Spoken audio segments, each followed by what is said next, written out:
All right. Well, Claire Trickey. Hello. Right on. Yeah. Crazy last name. Right? I like it. Yeah. It's very cool. Welcome to our podcast. Thank you Going for having again. me. Yeah. Hi, guys. Hi, he didn't even let me have an opportunity to make a joke. Oh, make one. Go. Bada bing, go. How do you spell your last name? Trickey. Oh, that's pretty tricky. Hey. Yeah. Yeah. Damn. Yeah, you can't trick a turkey either, right? Did you know that Yeah. if you're not a father and you tell a dad joke, it's a faux pas? Oh. Someone out there's like, I know that joke. Yeah, I've know heard that that one. I've heard that one. I read it yesterday. So Claire, Go ahead. No, dive in.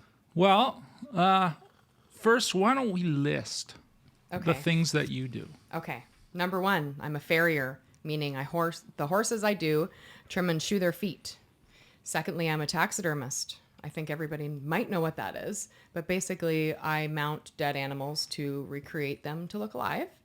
I do a lot of other little things like I hunt, love archery hunting. I have a Weimaraner dog who I train for hunting and testing, which is a lot of fun too. Who happens to be just left of you? Yes, Adlie. I don't know. If you, Yeah, you might see her in Hi. frame here and there. There she is. There she is. Hello. Yeah, she's 15 months old. She's beautiful. yeah, She's she a is- good she's girl. gorgeous. Yeah, yeah. Okay, well, tell us a little bit about farrier, the life of a farrier. Well, I travel a lot. I have quite a few clients here and there and everywhere. I do anything from llamas, donkeys, miniature horses, big horses. I have a Clydesdale left that I do name Molly. I've been doing that for almost 15 years now. Okay, so just a second. Yeah. Llamas? Yes, sir. Oh, and you don't have to call me Sir, Claire. Mr. Butcher's fine. Mr. Butcher. Yes, I do from time to time trim a llama or two. Really? So what is it? Yeah. Like their hooves? Yeah, it's very precarious though. It's like this. They have a toe with a nail that kind of comes down on it. So it kind of grows in a bit of a V. So if it starts growing too long, it'll actually start growing underneath and puncturing into the pad of the foot. Oh, Yeah. Well, what the fuck does a wild llama do? Yeah, that's what I was just going to say. What do real llamas do? Well, they're running on rocks and stuff a lot, right? So they're wearing them they're- down. Yeah, yeah. So you have a domestic llama, yeah. and that domestic llama just lazes about, drinking Walking coffee on with dirt. Baileys. Sure. Yeah. Sip, sip. Yum, yum. Yeah, and then, and so it grows, and you have to trim it. Mm-hmm. And what was the other animal? Like there's a llama, There's llamas and alpacas. similar animal, right? Yeah. Alpacas are just a little bit smaller. That's the difference. Yeah. Those are Okay. the goofy ones with the really tall neck and the big Yeah. head. That spit at you when they're mad. Really? Oh, yeah. You've been spit at? Borderline. Yeah. Yeah. They don't get mad at you too often. They get mad all right. Yeah. Oh, yeah. Yeah. Ugh. Yeah. They don't like having their feet done. So why do people have these domesticated? Well, Are they domestic? Is that the word for it? yeah. Like Yeah. on your farm or whatever they yeah. are? Yeah, I've been in California and you see them on every. It's Every amazing in the mountains. Yeah, you could see them in every yard. Yeah. Why? Yeah. Well, a lot of people harvest the fleece, so they shear them and they make fibers from that and make clothing. Oh, llama shirts. Yeah, like wool of a sheep, wool of a llama, or wool of an alpaca. Yeah. Okay. Yeah. No, I kind of get that, but Yeah. wouldn't it take more than just one to make a shirt?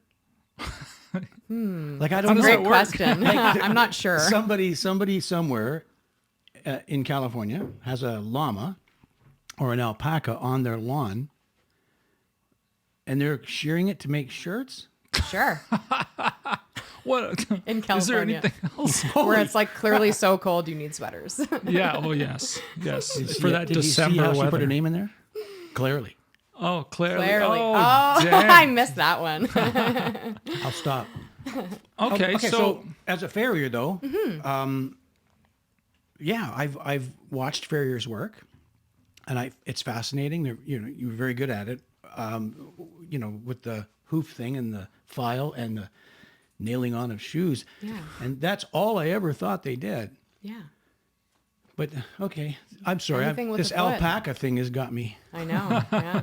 Well, I have a few friends that have a little bit of this and a little bit of that. And, they oftentimes can't do it themselves because you need, like, I have one friend who we have 3 people to do it because she kicks. Okay. Oh, Yeah. So I have to tap her back leg with a rope, and she'll kick and she'll kick and she'll kick, and then eventually she'll lay down, and then we have to sit on top of her. And this is what kind of animal? This is an alpaca. Wow. Yeah. so you have a team. Oh yeah. in a way. I can't wrangle that big giant hairy thing on my own. Oh, Now, when you you okay, know, oh my gosh, yeah. so you said that an alpaca is smaller than a llama, Oh yeah. but you just said that big hairy animal. How big is this alpaca? She probably stands that tall at the shoulder. Like, really? Yeah. That's and not- then llamas, Are bigger. yeah. Fascinating. Yeah. What's the weirdest animal you ever did? Right now, for me, it's the alpaca or the llama. Yeah, that's probably the most unusual. I've trimmed a few pigs as well, like pot-bellied pigs. Okay. That Okay. was People's- definitely not people's an agreeable pets. thing. Yeah. Okay. Yeah. Interesting. Yeah. They're Now, not. you mentioned Clydesdale, which is a massive horse. Yes. Now, I just saw a picture the other day, what they claim to be the largest horse in the world. He stands over 7 feet tall and weighs 2,600 pounds. Wow. That's a big animal. No kidding. So, like, I've seen, like I said before, I've seen farriers take the horse's foot, and they have this special apron on and whatever, and Yeah. up goes the foot between their legs, and they're filing and clipping. How the hell do you do a Clydesdale? Well, hopefully they allow you to pick their feet up, first of all. They're heavy. They're really heavy. But a lot of guys use stocks. Like, so it's something you'd walk the horse into, and then you kind of chain the foot up, so you're not actually physically holding it up. Oh, okay. Okay. Yeah. Oh, I Have you never ever thought of that. Have you ever felt like you were in a little trouble? Yes. Okay, I can't lie about that. let's go there. Like bad precarious situations of horse Yeah, injury.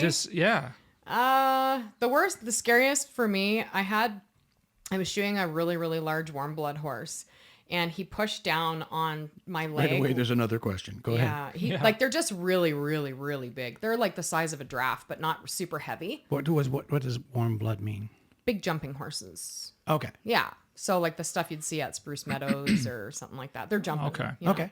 So, excuse me. So he pushed down on my farrier chaps, and the shoe wasn't quite, like, I hadn't clinched it enough. So the back part of the shoe actually went in between the two pieces of material and my chaps and got stuck, and he started freaking out. And I was underneath of him. Oh, And so like I literally ripped my chaps off because they're all snaps. So you can just pull them off. if you Okay. get into And a that's situation. by design, correct? Would Yeah. that- Yeah. Oh, yeah. so somebody saw this coming when they were making their chaps for you. Maybe, it- yeah. Obviously, it's happened before, Yeah, so yeah. they've designed chaps to do exactly Yeah, you that. just take. Jesus. Oh, yeah. And I stood there for a minute. I'm like, oh my God, that could have been seriously bad. But I've had horses kick me. I've had horses fall on me, bitten. I had a horse rear up and strike me right in the face here. Jesus. I thought I was gonna, like, my vision was so blurry for forever. Oh my God. Yeah, it was really, really scary. I shot a TV series at, one episode at a racetrack just outside of Toronto. And we went on a tour of their hospital, which was absolutely incredible. I never had thought about horses having a hospital, Yeah, true. but it's amazing. But they have these special beds that the horse leans against, and they turn it over. And they Okay, strap yeah. it. It's just really cool stuff. But in most of the stalls where they might work on a horse, there's an escape ladder, which I've never ever thought about before. So on the wall of each of the stalls is a ladder that starts maybe 5 feet high. That's where the bottom rung would be. For anyone who's in that stall, when the horse freaks, can get out. Wow. Up the ladder they go to the rafter part up above. Oh wow. Yeah, every one of them, every stall. And I asked us, what's with the ladder? And I never thought that there's going to be this horse that freaks out, Yeah. and the human being working on it's in trouble. Yeah, you get pinned. And then what do you do? Yeah, that's You got a Crazy. at least 1,000-pound animal pinning you against. It's happened to me. I've fallen Yeah. under a warm blood 1,000-pound animal and I can't get up. yeah. Now, is this kind of thing more familiar with other types of animals because of other parts of the world? I'm not Or really. I not? don't really know. No. You know, I mean, I have friends that go overseas and stuff, right? And they go and ride horses on the beach, and it's not Sounds like nice. it's That not- sounds like a Hallmark movie. for sure, but it's not like it is here. You know, like we've bubble wrapped our animals, and people go crazy if there's a crack in a hoof, or their horse is a little lean or something. And over there, you can count every rib, and they're just running them on the beach. They don't have shoes. They don't have a trim regularly. They're just, off you go. And yeah. So I imagine the same thing with the alpaca and the llama dude. Mm-hmm. If a horse in the wild, like in running through Arizona, Yeah. they're wearing their hooves down For naturally. Sure. Yeah. Okay. It's non-comparable, really. I mean, the horses that travel out in the wild are doing, let's say, 10 miles, 15 miles of walking a day. That's all they do is walk. And then you drive past a horse farm and all the horses are just, swishing their tails, standing there relaxing. And, they're in a stall at night. So they're not, these horses in the wild are moving because they're being followed by packs of wolves or bears or other predators. They're in a defense mode. They're a prey of sorts. animal. Right. We've taken that away. I mean, horses are still wild and will freak out at a garbage bag, flowing in the wind. But we've definitely removed a lot of, structural defect from feet by breeding horses domestically, for sure. Like thoroughbreds have the worst feet I've ever seen. Like they just break. They're really thin walls. So like when their foot grows, it doesn't really grow up. It grows out and flares. Okay. And because of the weight of the horse, the foot just breaks off. Now this is breeding. Wow. Maybe breeding, maybe breed of horse specifically. Okay. Like these horses are probably done every 3 to 4 weeks when they're racing. Wow. So they don't have a lot of foot to grow in the first place. And then I've got some off the track thoroughbreds that I'm shoeing that, I have to do their feet every 4 weeks with a shoe on because if the foot grows, the shoe will just fall right off. Sure. Foot doesn't have enough It sustenance outgrows to the shoe. hold. And what happens? Yeah. What happens if this horse doesn't get its shoe, or does it feel it in a way that is particularly painful? And all Sometimes, this? yeah. Some horses can't walk without a shoe on. Really? Yeah. Yeah. They just have such sensitive feet. Now, when you say feet, the hoof itself Yeah. is the foot, correct? Yes. Now, is a hoof? Is it like a fingernail? Like, what is it made out of? It's made out of keratin like your fingernails. Yeah. But it's in layers. So anything you can see or touch is considered to be a dead structure. So there's no blood flowing within that. Okay. And underneath the dead is a live structure. So if I'm paring the sole or the bottom of the foot out, if it's dry and flaky, I know that it's dead sole. So I'll never find blood if I'm using my hoof knife there. Right. And what you're doing when you say paring, you're taking... Extra. Just paring extra foot off. Like taking your extra... It's different because it's like the hoof wall is like your fingernail, whereas the sole... It's like a pedicure, Kind to of. some degree, scraping a heel or something. There's a I don't know. Kind of, maybe. There's a center to a hoof, right? Yeah. And it's like a concave, and you have to dig that out. That's the sole of the foot, yes. Okay. So that's what I'm paring out is the sole or the bottom of the foot. Right. Okay. Yeah, yeah. And then after that, there's usually a rim of the wall. So I've exposed extra wall. So then I take my big pair of nippers and then I cut all the excess wall, and then I take a rasp and I level everything out. And that's the trim, and clean up the frog and whatever. Sometimes there's these little things that stick off the back of the frog. You got to cut Just them a off. second. You're what? Yeah, What's with the frog? What's The frog? frog? There's a lot of people listening to this that just went, why is there there a a frog frog? in the horse's foot? Okay, so when you look at a horse's foot or a hoof on the bottom, there's a V structure. Yeah. That is what the frog is. Okay. I'm picturing that overseas or in Abu Dhabi, they do this with camels or something. They must, right? Well, camels don't have do they have a similar foot? They have a cloven hoof, so they have two, like a double toe. Yeah. They have the same kind of foot as an alpaca or a llama, just supersized. Have you ever done a camel? Okay. No, that would be cool though. Yeah. Okay, shout out to Yeah. anybody that's got a camel. Claire's ready. Whoa. Yeah, yeah. There's I got to be try- a camel in town somewhere. African lion safari. It's Yeah, not they- that far. They have camels. There you go. Yeah. Okay. Could you imagine? Crazy. You guys are coming and helping. And they spit too, though. I'm in. You I'm in. volunteered I'll me, totally. so- I'll bring totally. a camera and take pictures. I'll be the one who gets kicked in the face. Oh no, you're not handling the foot though. I'm gonna die. Well, that's really fascinating. So It is. I guess today you buy horseshoes, right? Like, You can make them yourself too. do you make them? No. Okay. So you can go out and buy them. Do you? And you have to size them to the horse's foot, That's right. just like human shoes. Yeah. So you get these custom sort of made. Yeah. I guess. Okay. Yeah. Okay. Yeah, just call Too up cool. Fairy Sorry. Supply. I need this, and this. Thank you. We've always said that a podcast isn't an interview; it's more of just of a conversation. Yeah. Yeah. But I'm telling you, this is an interview because I'm so interested. I want to know. I don't know any of these answers. Oh yeah. Yeah. Well, and we're gonna get into so much more. Yeah, we're gonna which get is into more. Oh yeah, Super this exciting. is just the beginning. No, this is no, but it's fascinating. I've never ever thought that those alpacas, which I think is the goofiest looking animal. Yeah. Oh yeah. Do they do that on purpose? Do they shave their necks and then they leave their heads bushy? Yeah.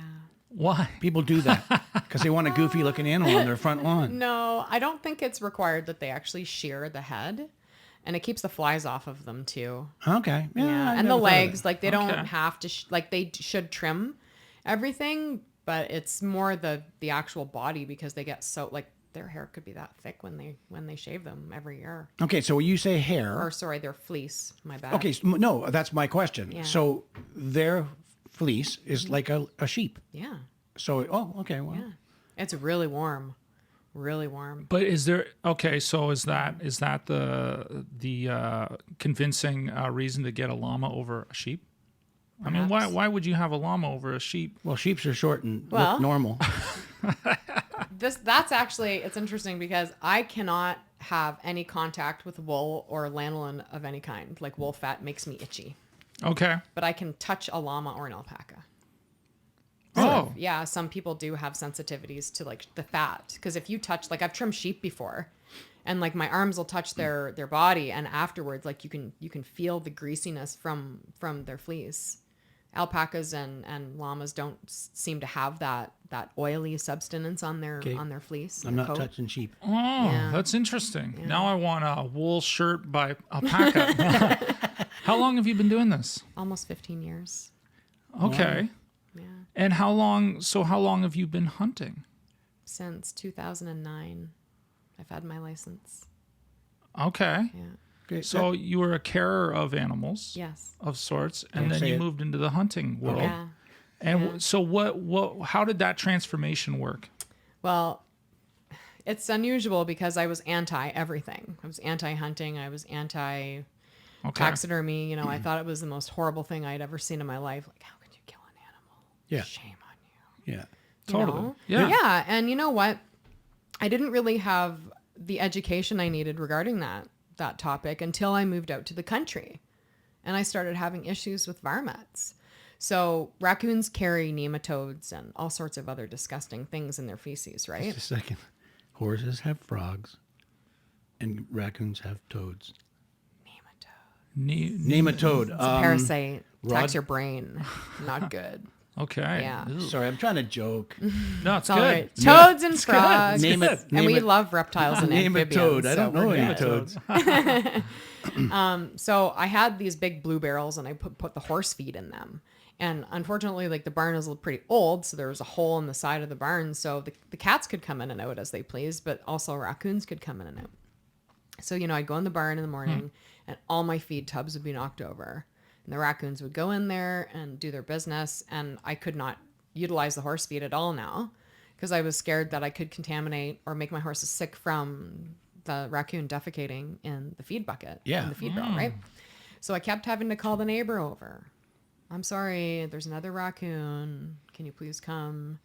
And my dog started having issues. My dog that has now, well, she passed away a few years ago now, but she kept getting attacked by coyotes, Okay. like ripped apart. It was horrible. Oh my God. You know, I didn't get my hunting license and my firearms license with you know, the thought of going out and hunting deer and stuff. I got it because I wanted to protect myself. Sure. From And your varmints. animals. Yeah, big time. So it kind of snowballed from I got my license and I started hunting turkeys with my friend Paul, and it snowballed from that to bear and moose hunting. And in 2011, I started doing taxidermy, and I met Richard Riom, who's like the best guy in the entire world. Shout out to Richard. Hi, Richard. What's up, Rich? Richard. So he started teaching me taxidermy, and in that year in November, he says, "Babe, I gotta take you deer hunting." I'm like, "No, I don't want to go. Like, I'm really scared to shoot a bow. I don't want to shoot a bow. That's really scary." "No, you'll be fine. You'll be fine." So we went over to his brother Bert's, and he gave me this little crossbow. I think it was like an Excalibur Vixen. It's like 150 pounds of resistance of pullback. It's the easiest bow to shoot, right? So I go and I sight this bow in, and he takes me to his favorite spot. And that night, I shot a deer. Oh, wow. The very first time. Oh, It wow. came out, and I couldn't believe it. I was like, are you serious right now? I couldn't move. I was like, what do I do? I've never shot a deer before. Get the crossbow up and think, jumps, runs away. I saw the arrow sticking out of it. And did I know you- I'm going off on a bit of a tangent. No, it's good. We'll go back. So We got time. I call Richard. He says, what's up? I said, I just shot a deer and it had horns. Oh, he says, awesome. I'll be right there. So he comes with the ATV and we go look for this deer, and there was no blood trail. We couldn't find this thing. We looked for it 2 hours. We couldn't find it. He says, come back in the morning. We'll look in the morning. I said, okay. Go home. And I'm thinking, oh my gosh, I just shoot a deer for the first time. And this is the experience that I have. Horrible. Like I couldn't sleep. I went on the internet. I went and looked at anatomy pictures to make sure that I'd actually shot the deer in the place I thought I had. So it was just bad. So the next morning I go out, and he comes down from his tree stand like 8:30, comes up to the road, meets me, we go back. And I go up in the tree stand and he says, where was the last place you saw the deer? So I yell at him. It's way over here. He says, grab the toilet paper. I said, why do you need toilet paper? So get down from the tree, hand him the toilet paper. He says, this is what we're going to make our breadcrumb trail with. So you put little pieces of toilet paper. We still Okay. do it now because it shines like super bright in the tree, but you just lose little pieces and it's biodegradable, right? Right. So we start looking, and I'm looking, and I said, oh my God, it's right there. We had walked by it 10 times that night. He's like, oh my God. And he's, 6 foot, Wow. covered in tats, big old beard, scary looking fella, picks me right up off the ground. And it was just the greatest moment. Like, I'll never forget that in my entire life. It was just 10 out of 10. Yeah. Till the day I die, that's like probably one of the best moments of my whole life. Wicked. Good for you. Yeah, it was really good. It was really good. And seeing that deer there, knowing that that was me. That's my fault. That deer is dead. Yeah. I put my hand on it and I was like, this is pretty serious. This is not something to take lightly. Right. It was I different. bet it's a game changer in the way you It feel is. about something. Absolutely. Like shooting a turkey, shooting a raccoon, whatever. But shooting an animal like that, a majestic beast Yeah. that's lived its life in the wild, and I took its life, Yeah. What do you say to people who do think, well, a raccoon has a life? It is it's not as majestic and beautiful as that bear No. or as that deer, but No. how there are people that Well, there is that argument, Yeah. No, there is. and we'll get to that, but because Facebook at one point has just been covered with pictures of people taking trophies. Africa, somebody shot a giraffe, or a gorgeous elephant, and then people get upset. Oh, for sure. That Yeah, said, I mean, there's an argument for both sides, and I understand that, and that's great. But if you see a documentary of people going out and shooting boa constrictors or an anaconda, they don't care. If it's cute and it's cuddly, and you once maybe had a stuffed elephant, don't shoot the elephant. No. Yeah. But people, Well, people they're also not familiar with this world over there, and they make up things. I feel like people just make things up in their mind and are convinced by their community and for sure. and all this. They don't really have a free mode of thinking when No. when it comes to any of this, or willing. Some people might jump right down your throat and say, you don't have to explain anything. Nope. Don't want to hear it. I don't want to hear. Claire, without revealing where you live, Yeah. what area of Ontario do you live? Southwestern Ontario. Copy. Yeah. So my nephew bought a small hobby farm, 50 acres, and he also discovered very quickly the varmints that Yeah. invade their horses and their chickens, and they have a few cows. So he's constantly going out. Blasting heads off. To use the term a friend of ours used, sanitize the Yeah. raccoons, and he's mentioned something about possums. Yes. And the possum has the possum pee or something? Or Yes. It's called EPM. EPM? What's that? What's EPM? What it does is it affects the neurological system of the horse. Right. So this is kind of a bad story, but just so people are aware, Please. there's always reasons. We don't go around killing things because we're psychopaths and we enjoy doing that. And oh, look what I did. Yeah, no, I There's understand. always a reason. Well, that's Right? why we have you here. Yeah. What? So I remember two stories in particular when I would say I was a mid-age teenager, like maybe 15, 16. I didn't have my driver's license yet. I was taking lessons, horseback riding lessons in Mount Bridges. And there was a horse there that got EPM and it attacked his spinal cord. So if you looked at the front end of the horse, he looked completely normal. But then from the withers or the shoulders back, it was just complete and utter deterioration, slow, painful. And then like the horse, until he lost like they just lose control and then you have to euthanize them. So, just from eating hay contaminated with pee.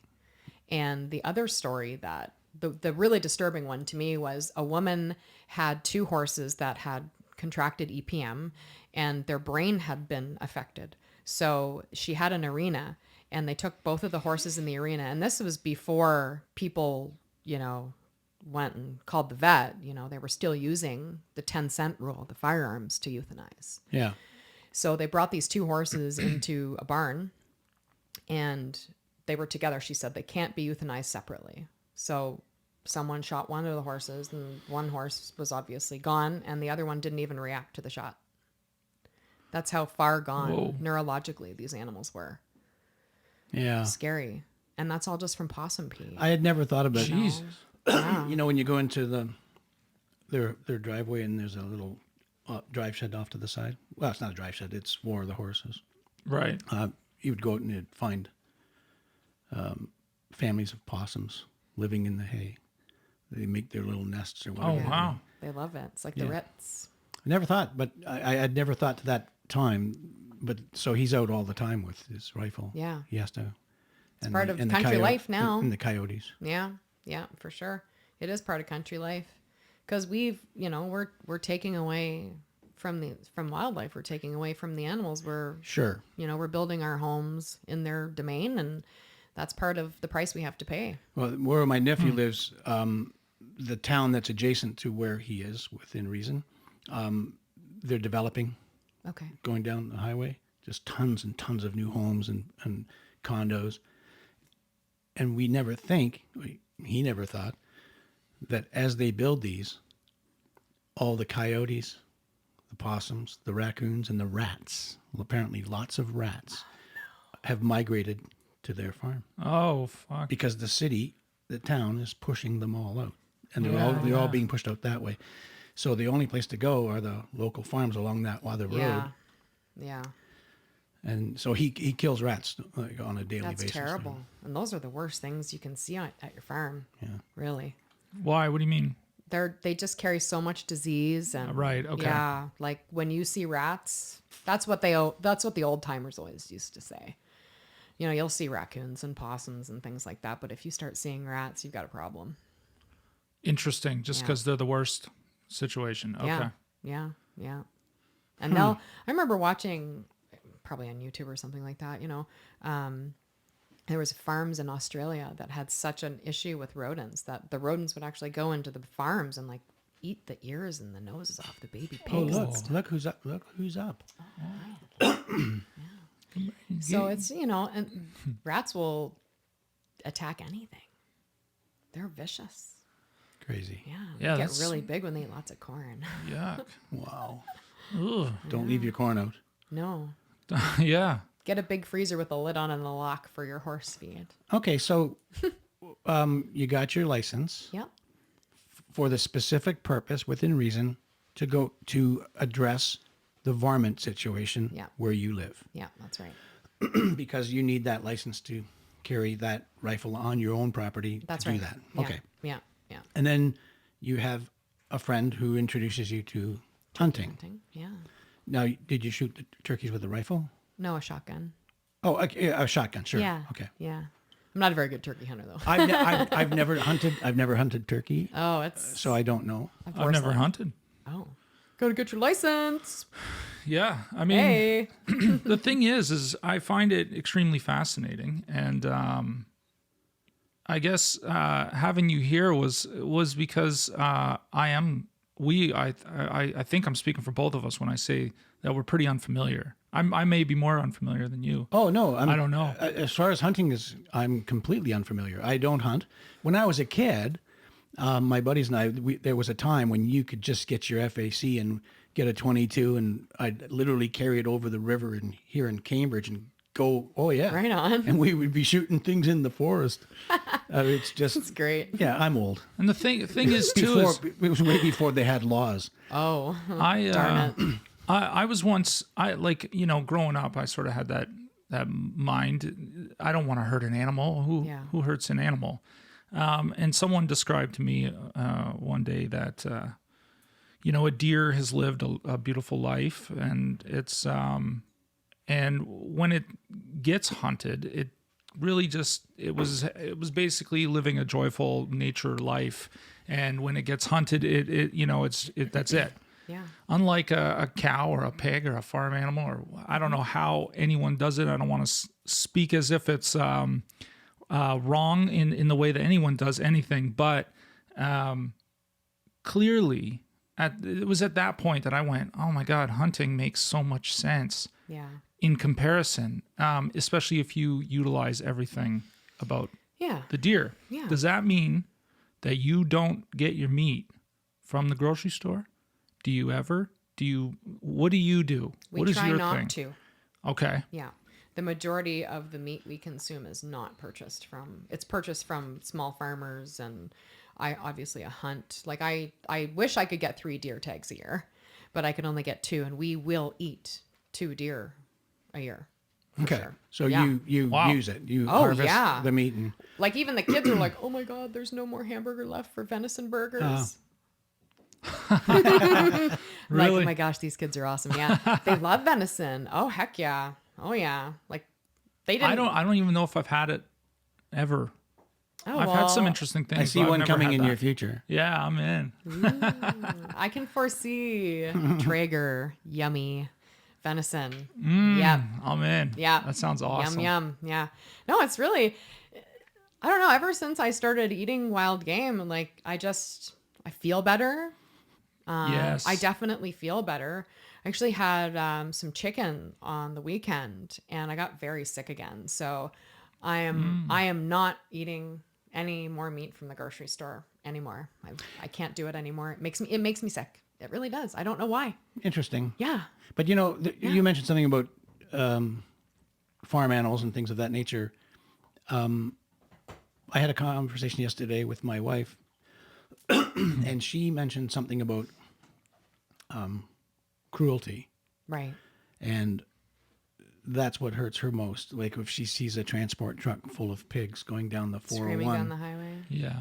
Yeah. So it's an interesting argument because there's going to be somebody listening to this right now Yeah, for sure. who is so opposed to you shooting a deer with an arrow, although you harvest the venison and you feed your children with it,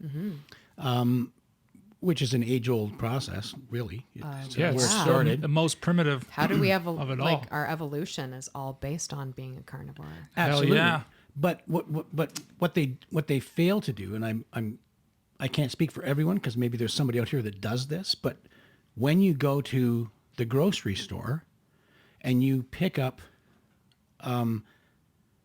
pork chops in a bag, in a tray with that cellophane around it, and use the price and the weight, do they ever consider that the pig that they're picking up was transported down the highway, packed with a bunch of other pigs in the heat, without water? That's the cruelty part. And euthanized at an abattoir where they take them apart, cut their bodies up, put them on trays, and then you put them in a frying pan. Do they ever consider that animal that they're eating was also Cruel. Yeah. lived a horrible life compared Not to the deer you cruelty-free? mentioned? Yeah. Yeah. Not cruelty free. Yeah. Yeah. Or look how your eggs are laid. And You ever been in a chicken barn? I have been. Yeah. And that's Can't say any negative stuff, but you know, yeah. I just I love nature. I love animals. I might kill them. I might stuff their dead bodies. But I believe that all animals deserve to have freedom and a life and happiness, just like us. Yeah. You know, like I can't feel good about doing that. I don't know. I have no idea. Yeah. Oh, just don't know. Interesting. Well, now see, hunting is something that a few people might think is cruel. Then there's taxidermy. Oh yeah. We're getting to level 2 here, or level 2 is level 9. We're still in the PG zone. Yeah. Can you talk a little bit about what you do as a taxidermist? Yeah. So basically people bring me their trophies and I recreate that moment for them by stuffing them and putting them in their house. Do you do all the ones that you hunt? A lot of them, yeah.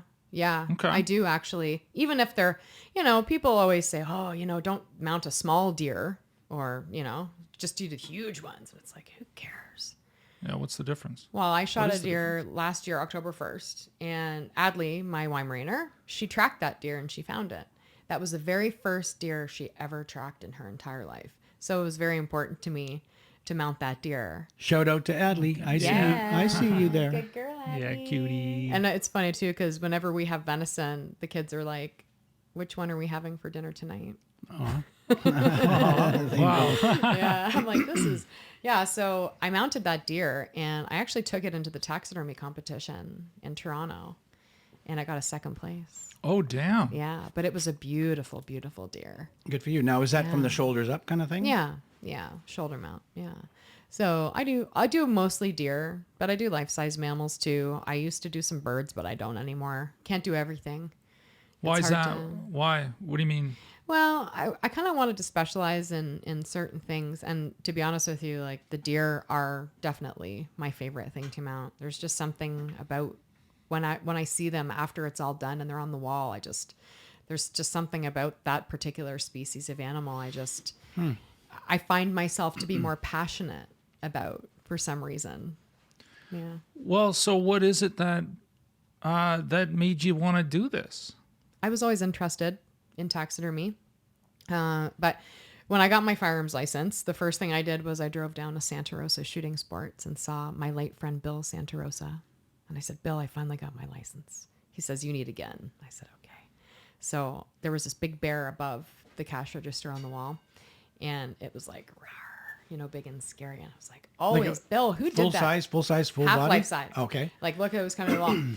And Richard had mounted that bear. So he actually took the time to call Richard and say, there's this young lady that's really interested in learning about taxidermy. Would you teach her? And he said he would. So, Wicked. Yeah. So thanks to Bill, I got to meet Richard, and then I started doing the taxidermy thing. But to be honest with you, I've always had a fascination with it to a certain extent, even if I was a little bit, Yeah. I always appreciated that to a certain extent because it's, there's a few people that I'm friends with now, like I know the gentleman that won the Worlds last year, Wes Moat. Hey, Wes, let's give a shout out to Wes. Hey, Wes. Wes. Whoa. His deer are, I can't even put it into words. Like Okay. if you saw one of his pieces in person, it's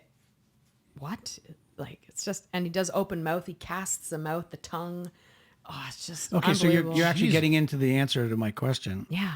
What separates what someone like a normal taxidermist does to a world champion taxidermist? Like, what is the deal here? Oh, there's, to get to the worlds would be, I may never get there. Yeah, but what do you have? know? What separates his work from yours? your work? Quality, As in what? anatomy and knowledge of anatomy, perfection of skin placement, tear ducts, what the eyes look like. Every animal has a puzzle, if you will. And there's patterns in the hair and certain spots. Like when you look, let's talk about a fox. This is a lot easier for me to explain to you. So when you look at the fox, like the bottom of the ears, the top of the ears, the corner of the eyes in the front, the back, the nose, it's like there's all these lines, like invisible lines that y'all have to match up. And if you don't match that skin up to all the different spots specifically, it doesn't quite look right. And these people are making their own forms. Like they're casting and creating everything. So they're bringing it back to life so to speak. Yeah, in but they're in a way. making everything. Yeah, but everything. I'm at a loss because when you stuff a fox head, let's say from the Yeah. shoulders up, is the fox's skull in there? No. See, that's just what I'm thinking. That when you see a head like that, the skull is in there. So But this you're is art, telling me big it's time. not there. No. Is the skin actually separated in places, like, and you have to put it back together? Yeah. Yeah. Yeah. So when you're I see somebody holding a head like this and then just stuffing stuff in it. Yeah. maybe back in like the 1800s. Maybe that's why some don't look as good as others. Probably, yeah. So what do you use? What are your tools and what's the filling? So just a second. The are word we jumping? The word when We can jump all over the place. It's all good. when you use the term, I'm gonna get the deer I shot stuffed on the weekend.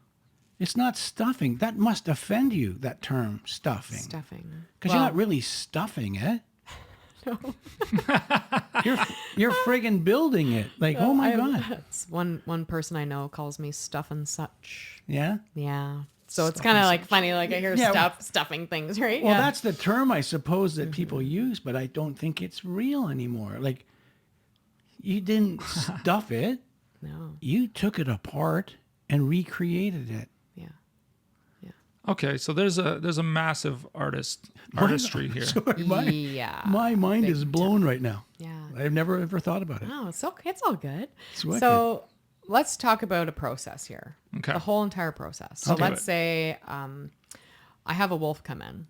Okay. And I say to this is just what's happened in my life just recently. I've had a friend from Dryden bring me a life-size black wolf to mount for him.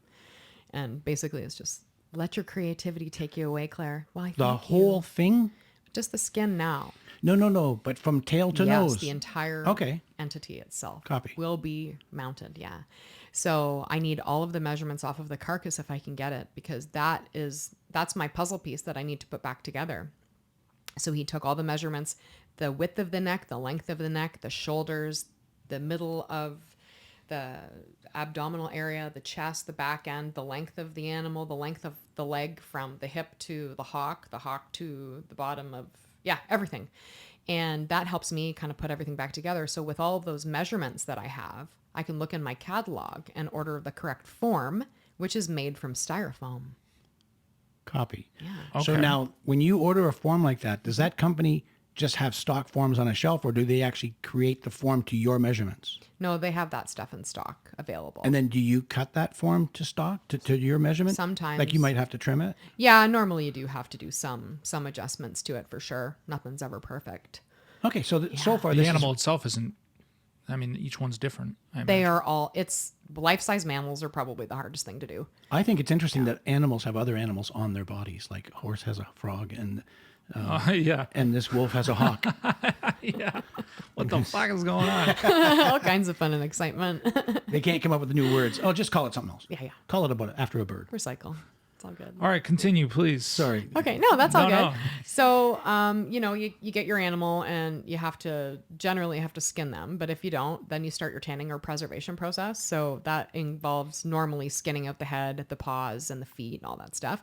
And then you have to flesh the hide and get all the remaining fat and like any other gunge, like, pieces of flesh and stuff that are left on it. I've seen them do that with cowhide. Yeah. And then you salt it.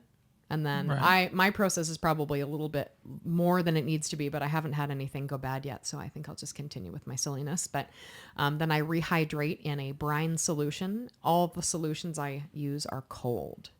You never use warm because that creates bacteria growth and slippage, which is when Sure. the epidermis actually swells up and all the hair follicles swell up and all the hair you can slosh it off with your hand, just touch it and it would just come off, which is obviously very bad and irreversible. And now you've got, call your customer and tell them that. Yeah. I just gave your animal Yeah. a shave here. Yeah. This is fascinating. Sorry, this is fascinating. Oh, no, it's cool. I love this stuff. Love talking about No, it. I've never ever known any of this. Nothing. Is there a license process in this game, or do you just learn and you get better and you get a reputation and people come? Yeah. It's all what you put into it. Like you're the creator. Sure. All the efforts you make, all the time you take, it'll pay off. It That will. sounded like a song. Oh, maybe we should write a All song. the time you take. The taxidermist. Okay, so sorry, I keep interrupting you No, to it's tell my fine. Don't you stupid worry. jokes, but go. Yeah. So after your rehydration process, you have to preserve it in a pickle solution. So I use citric acid, salt, and water, and that pickles the hide. So I put the hide into that solution for 24 to 48 hours, take it out, and then I have to shave it again. So that The inside. yeah, the epidermis. So any fascia or fat that's stuck on the skin side of it will plump up, and then once I get done on my fleshing machine, it comes right off. Do you keep any of this stuff? Like any of the The insides, the bits. But what's it? No. Yeah. I don't know. Like I don't know. I would, like I have a couple life-size mammals that I have to do. I kept their carcasses in the freezer so I can take that carcass out. Like when I'm prepping to mount the animal, I'll take the carcass out and I'll put the form beside it, and then I'll just go from to match it. yeah. Okay. Yeah. Well, That's that just makes sense. oh yeah, and it's like, why didn't I do this before? Yeah. Well, if you have the carcass. Yeah. Well, like the wolves and stuff are hard, right? Because they're like 150 pounds or so. Like they're a big animal. They really are. It's scary. Now, where would this guy have shot this wolf? In Dryden. In Dryden. In Dryden. Yeah. Fascinating. Yeah. Wow. Couldn't believe it. We used to live in Woodstock, and my dog was out the backyard. Yeah. We lived adjacent to the horse track there in Woodstock. Oh yeah. Okay. So my little dog years ago was outside, and all of a sudden she started barking like crazy, and I ran out to side to see what was up, and here's a wolf in my backyard. Yeah. What? Yeah, it was wild. Yeah. It was and Right in the middle of the city. right in the middle of the city. But because of the horse barns, I called the OPP and I told them there's a wolf in my yard. And it got out and ran away. But he says, yeah, you'd be surprised how many wolves come into Woodstock because of the horse barns. No kidding. Oh, I didn't know that. Never even Yeah, I heard of guess. that. Yeah. I've heard of bears in like Strathroy. Maybe you heard about that, yeah. Whoa. No, And there was one in London in a subdivision or something. really. Jeez. There was a moose in Strathroy. Well, we're encroaching on their. They're just coming farther south now, you know. The day I'm sitting in my tree stand and I see a bear walk by. Oh, yeah. Crazy. Oh Holy. man. Check your trail cameras and there's bears on it. Crazy. You don't want to see that around here. No. No. Your trail cameras? We spend a lot of time in Tennessee, my wife and I, Oh, in do the you? Smoky Mountains, and we see bears all the beautiful. time. Yeah. Yeah, right on. Yeah, that'd be really cool. But hey? that said, okay, so let's get back to this wolf. Taxidermy. Yeah, so the wolf. So once I'm done pickling, I tan it. So that basically makes the skin workable. You just put So- it on like a chase lounge out in the yard, yeah, under the sun. In the sun, and no, I use it's called Lutan F. So that it changes the tannins in the skin, and you can stretch it and work with it a bit more. And then once that's done, you're ready to mount the animal. And then, you do your day. Like I always take way longer than I need to because I'm still pretty new and still pretty slow at things.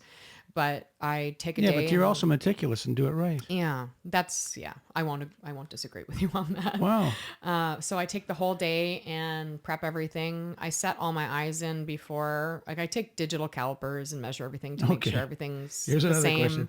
Yes. Sorry, the questions are. How do I know how to do that? No, but what do you use for the eyes? Like what They're is glass. it? So you purchase those? Yes. Oh, okay. Yeah. Now, so okay, That makes sense. are all Okay. wolves' eyes the same? There's some variations. Like different companies make different variations of different colors. And then you've got commercial and then competition eyes. So, your commercial eyes aren't as expensive as like a pair of competition eyes might be $50, $60. I'd go there. Yeah. I mean, I Yeah. wouldn't even want it in my home without the competition eyes. No, I don't. Everything that I mount is competition quality. Yeah, Everything. and so it should be. Sweet. Yeah. I mean, you're And I doing- can say that because I've taken some of my commercial stuff to the competition and it didn't suck, which was good. Yeah. So yeah, just to, just so I can say to the customer, like, Claire, why are you charging that much money? This is why. Absolutely. Now, but so if can you look at the wolf's eye, Mm-hmm. like the real wolf? Do you have a reference as to what that? Pictures. Right. So you Yeah. can take a photograph of the real wolf's eye and then try to match up the best you can to the quality of the real eye, like Yeah. the color and size or whatever. Yeah. This is absolutely fascinating. Yeah. Like if I'm on a deer, I've got pictures of the eyes, the nose, the lips, everything. So I can see even every single deer that I do. Okay, so are the lips not real? Everything is real that you see, like all the skin, Yeah. but we don't use like skulls or anything. The only thing on a deer that you would have it would be the antlers, and there's a bit of the skull cap that you'd have to cut off in order to keep the antlers together when you're mounting it. But other than that, it's all skin, just skin. So you mentioned your friend who did the world champion thing. He did it with the animal's mouth open. Yeah. So was that the deer's original teeth? Yeah. And then the tongue is not real. No. Because the tongue it would decay. So everything, like, to my understanding, they would have to open up the deer's mouth and move things around as it froze. So you'd have to keep taking it in and out of the freezer. So you can get the tongue turning in a certain way, and then you have to make a casting of that. And then you have to make, well, Jesus. I'm not sure what they use. Maybe like I've made my own castings using alginate, which is the stuff you get from the dentist. Yeah. So I have 2 wolves of my own to mount, which I'm procrastinating on because I'm just like, oh my God, they're so big and there's so much work and so much sewing, and I've never mounted a wolf before. You know, I've done smaller things, but it's going to be big. Done 2 of them together, a male and a female. So I'm trying to like figure out how to mount them in a way where it's really interactive. So when people come in the studio and they see, Sorry, another joke's coming. No, I'm not. Okay. So when you come in the studio and you see that stuff, it's like, I need to show off my creative side so people can see what the possibilities for their stuff is. Right. You know, because everybody that has come into the studio has been happy so far, and I want to continue that, you know. Yeah. Well, with all this talk of mounting, Yeah. and you have a male and female. Yeah, no, we won't. Right, I see won't where you're even going. go there. They'll be separate on that thing, by the way. Yeah, They'll be far away from each other. the if this fella brings you this black wolf, Yeah. from the moment he brings it to you and you begin work, to your presenting to him the finished product that he can now take home. Yep. What is the time frame? Hopefully a year. Really? Yeah. That's like building a hot rod. Well, see, I'm always a year behind, generally. So I always know fiscally how much work I have or how much I should or shouldn't be taking. So I still, like, I'm working on 2021 deer right now. Wow. Yeah. Like, how So big is your freezer? You mean freezers? I was going to How go big there. is your freezer room? I have 2 of the largest chest freezers you can buy. Really, You eh? can't buy bigger chest freezers until you get into like the huge industrial. Yeah. Yeah. I have 4 or Fascinating. 5 No. freezers. 1, 2, 3, 4, 6 freezers. Yeah. Wow. Yeah. They're not always full. No, we get it, but Yeah. Wow. Like so my busiest time is during the rut, during the deer rut. So What does that mean, rut? breeding season of the deer. Okay. The bucks get stupid. They're out during the day and more of them get harvested. That's why they have the controlled or like gun hunts usually that go on around this time. Yeah. And yeah. So basically between the last week of October to the end of November, I'm getting calls every single day. Every day. Okay, so you're getting Wow. so when the bucks go nuts, Yeah. because that's what When bucks bucks do. go wild. Hey, there's another show. Yeah. Oh, hey. Okay, so somebody's going to go out. He's got a deer tag. He gets out and he gets a buck because Yeah. the buck's running around in the daytime looking for a girl, going crazy. That guy shoots the buck. He brings that buck home to his garage or whatever he does with it.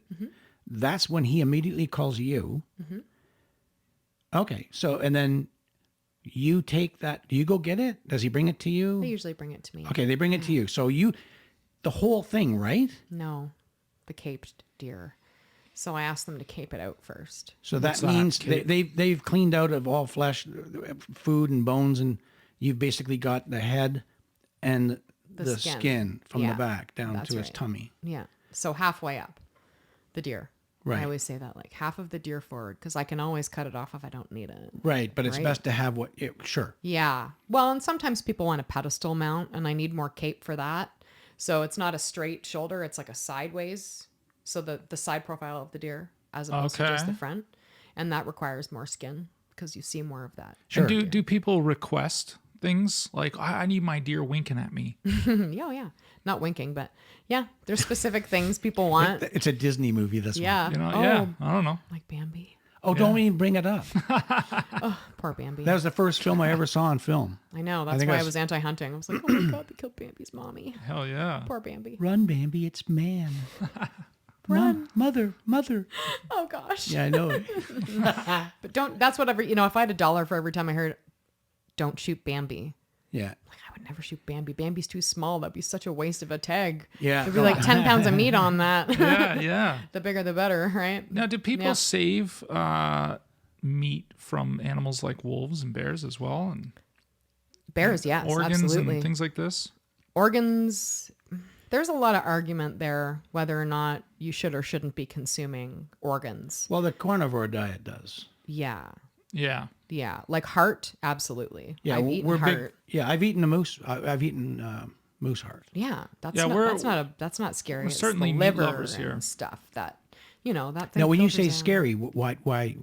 Well, it filters out a lot of toxins. Right. Okay. So a wild animal, you never know. That's right. Okay. I get. One thing that I do have a horseshoeing client that's a meat inspector. And one thing she always told me when I was harvesting deer and field dressing them was always watch for tuberculosis. So I get these like little white spots near the lungs. Mm-hmm. And that's like cattle carry it too. But that's one thing that you have to watch. So if your deer you can see that might be an issue. So it is safer to eat like a beef liver based on where it's living. Because it's domesticated kind of thing? From everything that I've heard and read, a lot of people that do hunt wild game do not consume organs. Yeah. But like Steven Ranella, the meat eater, Yeah. he's yum. Wild game, yum. Yeah. Yum? Oh Okay. yeah. Okay. Yeah. Like he's quite an incredible human being. Actually, he's doing a lot. I like that guy. Yeah. Yeah, me he's too. wicked. I wish we could just hang out and No talk doubt. and go No hunting. doubt. I'm sure a lot of people would. I just like really look up to him as another human being that's out there, Yeah. preaching about conservation and how what we're doing is not wrong. Like if anything, we're trying to conserve and protect more because we don't want to lose our hunting abilities, our rights. It makes perfect sense. Big time. So like all the money that, we spend on hunting licenses and tags and things like that goes back to conservation. And I mean, there's bad people out there too, obviously. Of course. But I don't even really consider them to be hunters. They're poachers. Right. If you don't respect and take the time and really show that you care about nature and Absolutely. then It's like anything else. absolutely. I'm a law-abiding handgun owner, but there's people out there that aren't. Absolutely. 100%. So, I mean, there's always good, but if nothing was wrong, then nothing would be right.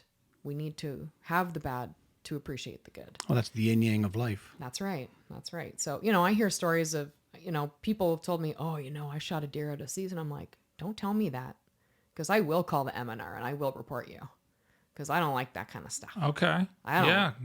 Like, don't. Sure. I better never find out about that.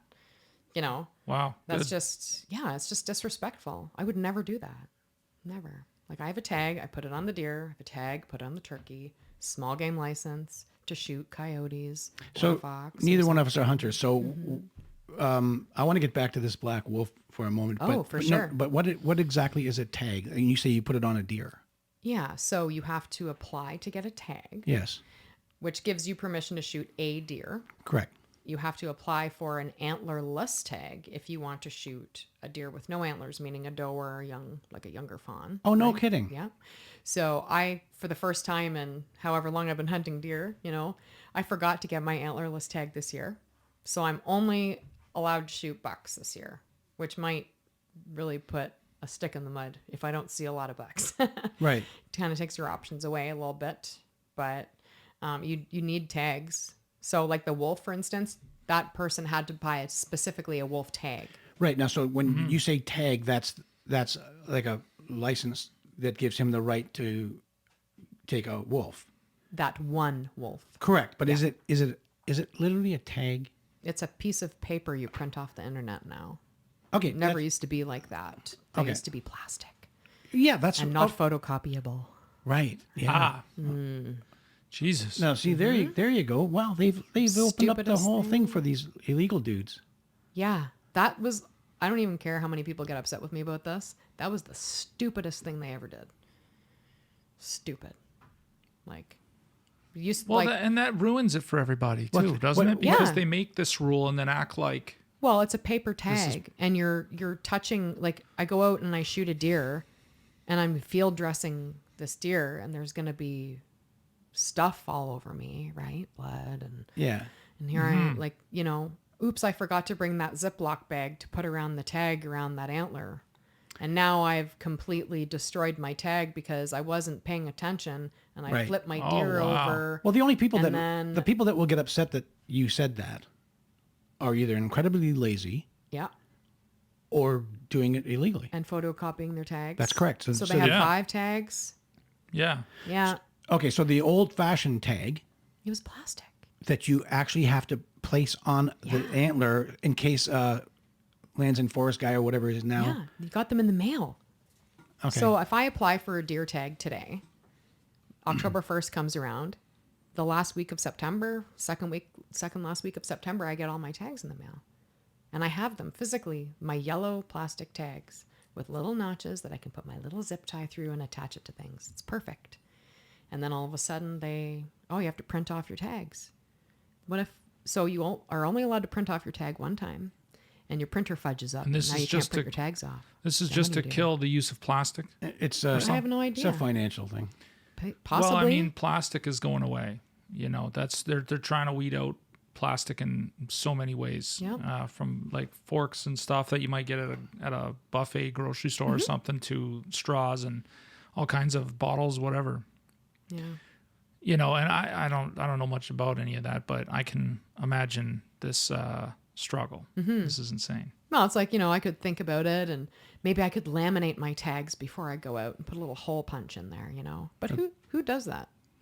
Yeah. You from now on. I guess I'm going to have to. Well, I don't want to set myself up for failure. No, of course not. Like I hunt in an area where I literally see game wardens all the time, like all the time, because it's such a hot area for hunting where I am. And I've been pulled over and I've been checked. And I mean, I always have everything in my pocket, my hunting license, even if I'm not shooting a gun, you know, I have my bow. I still have my firearms license on me. Who are you, young lady? And where are you from? Here you go, sir.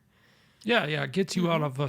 I appreciate you taking nonsense. the time to check. Thank you. It's interesting. Yeah. Now, when you transport a firearm, there's specific ways that you, by law, you have to Yeah. transport. Yeah. When you transport a bow or a crossbow, when is that bow or crossbow considered loaded?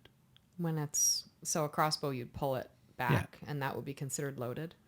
But you should never travel with your crossbow cocked like that. Of course not. Yeah. that'd be bad. But Yeah.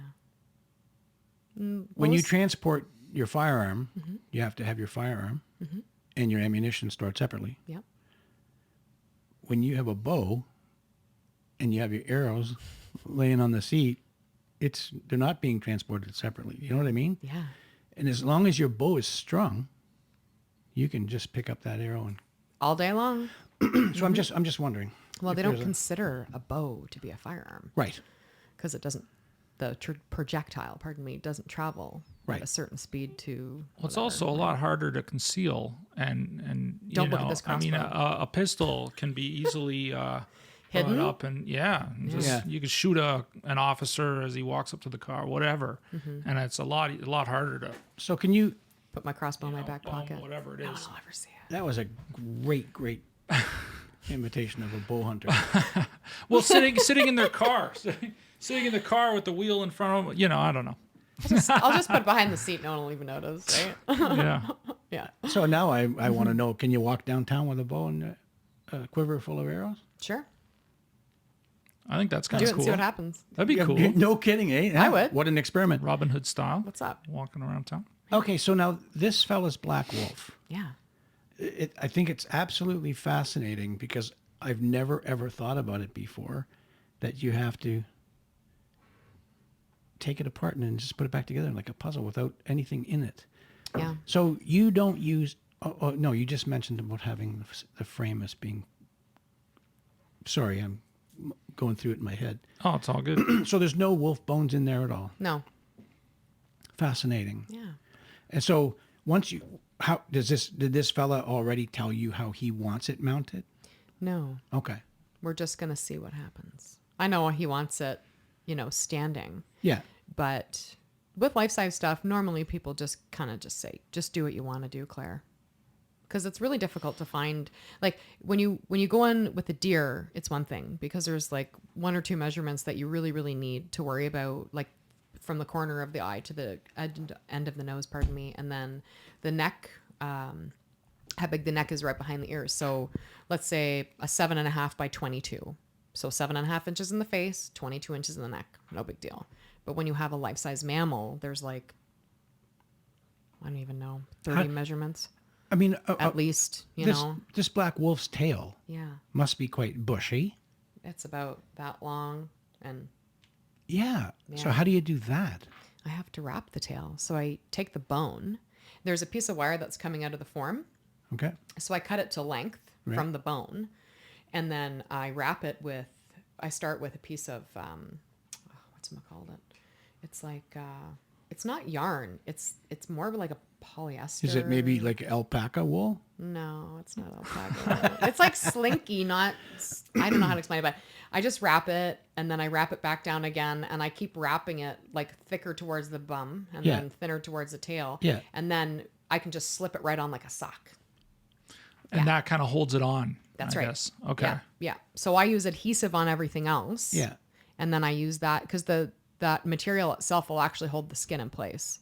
But it has to be just a smidge smaller than the skin so I can move it on there and move the tail because I have to pull that up. So that's like when I'm sewing up the bum up at the top, because I'll cut it like a life-size mammal, you'd cut from the base of the head all the way to the top of the base of the tail, not on the tummy, because you want to sew it because you pull it on like a pair of pants on the form. Oh. Yeah. So I'll cut the head of the form off in a V. So when I put the head back on there, there's a perfect V there. So it will always go back in the same spot. And I'll put some black marker on there too. Put it back together with Bondo. And then like that's the last thing that goes on. Like you put the front on and then the back. And then you put the head and everything's attached because it comes in 3 different pieces. You'd never be able to pull it on if the form was all attached. This is fascinating. So yeah, it is fascinating. What is the most unusual? Unusual animal? Yeah. I haven't really done a lot of unusual things. But have you been asked? And then you just don't have time? Like pets. Oh, my God. really? Yeah. Interesting. So where do you draw the line? Well, I really don't feel like I could ever properly recreate someone's pet. I could never perceive how they see their pet. Sure. Well, like on its back. Yeah. Yeah. You know, I mean, Want a belly rub. yeah, exactly. So I do know a taxidermist who does cats from time to time. Oh, really? Yeah. And every time he posts one, I just think to myself, oh my gosh. And there's one, I think it's like 2 or 3 cats. One person's had him taxidermy for them. But I did have a friend of mine ask me to do a rug for her with her husky. Whoa. Mm-hmm. Oh, was that a no? That was a hard no. Yeah. Okay. And so, and what is your reasoning? I just don't think I could Other skin than what the sounds pet. obvious. It's a pet. It's not something. It's something that was in somebody's home. They Okay. got to know that animal. It wasn't an animal that they saw for 15 minutes and then harvested. Right. You know? Right. Like I could never in a million years even think about stuffing Adlie. No. Right now, my mind's No, going it to our sounds little crazy. guy, Whiskey. I Yeah, mean, well, you know. he's 15 years old and he's having some issues. He's a little old man. Yeah. But no, like everyone else, every other pet we've had as family members, we will cremate him and he'll be in a little urn. And Yeah. But who would want a 15-year-old looking dog anyway on their pedestal? I mean, what? yeah, no, I don't if you're get gonna it. get- People if you're think gonna I'm get your- weird. Come on. If you're gonna get your pet, stuffed and hang it up, Yeah. you kind of want it young, don't you? Wow. It was so untimely. Yeah. So some of these things last for a long, long time. They should, yeah. I'm shooting in a home. I'm doing a movie up northern Ontario, and we're shooting in a home where they have this massive moose head mounted above the. It's just gorgeous. It's huge. Have you done a moose? Have you done? I've helped. Okay. Yeah. And it's apparently really, really old. Cool. Yeah. There's a painting in this home, huge painting of an elk. Oh, or nice. or what's out? What other is an elk and there's a caribou? Okay. I think. Anyway, it was painted by the fella who was the original financier of Buffalo Bill Cody's Wild West show, Really? and I guess he's pretty famous. He's all over the internet. I looked it up. And Henry H. Krauss is the painter. And this painting is going to some museum in Missouri, apparently, when the people are finished with it. But the whole home has got antlers, moose antlers everywhere, all mounted. They have, Awesome. They have light fixtures made out of them and everything. Cool. Yeah, it's pretty interesting. But this moose on the wall is incredible. Is it? But apparently it's really old. Take a picture.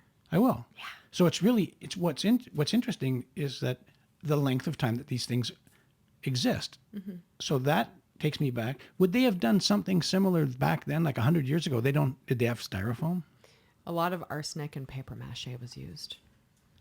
Okay. Mm-hmm. Oh, wow. That's one thing you got to be careful of with vintage mounts is arsenic. Well, okay. Does it Explain. Nobody's eating it. No, it's within the form. Like it's within whatever they've made the form with. So, for instance, like I had, it was 1967, I think. Yeah, 1967. And I said to Richard, I have this deer they want me to remount because the thing looked like, scary looking. And he's like, when you cut those antlers out, he's like, wear a mask and goggles and stuff because of the arsenic. I said, what? He's like, yeah, that's what they used to use for tanning. That's what it was. They used arsenic for tanning. The actual skin. Yeah.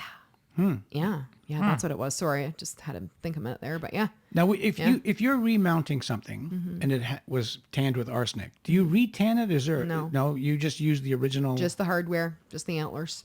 Mm-hmm. Yeah, can't reuse anything. Just the antlers. Yeah, I just cut them out with a reciprocating saw and start again. So how do you build the deer head? Well, there's a skull cap there, generally speaking. But you won't have any of the. No, you just use a new form and use a spare cape. Okay. Yeah. So I have a few friends, if they shoot deer, they're not going to mount them. They'll call me up and say, hey, Claire. Do you want this? Yeah. So I'll go and skin the deer and bring it home. Oh, wow. Yeah. Like I had a gentleman cut the cape too short last year. Like literally it was like this too much short, and like there's nothing I could do with that. So I was like, you mentioned doing a bear. Yeah. A bear head.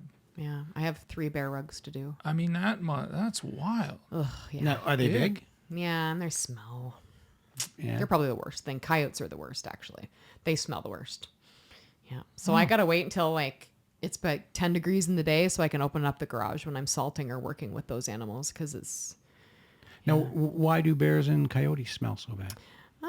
I think bears are just really fatty and dirty. Okay. They're very fatty. They don't wear deodorant or anything. No. Can't and they run around bare all day. Yeah.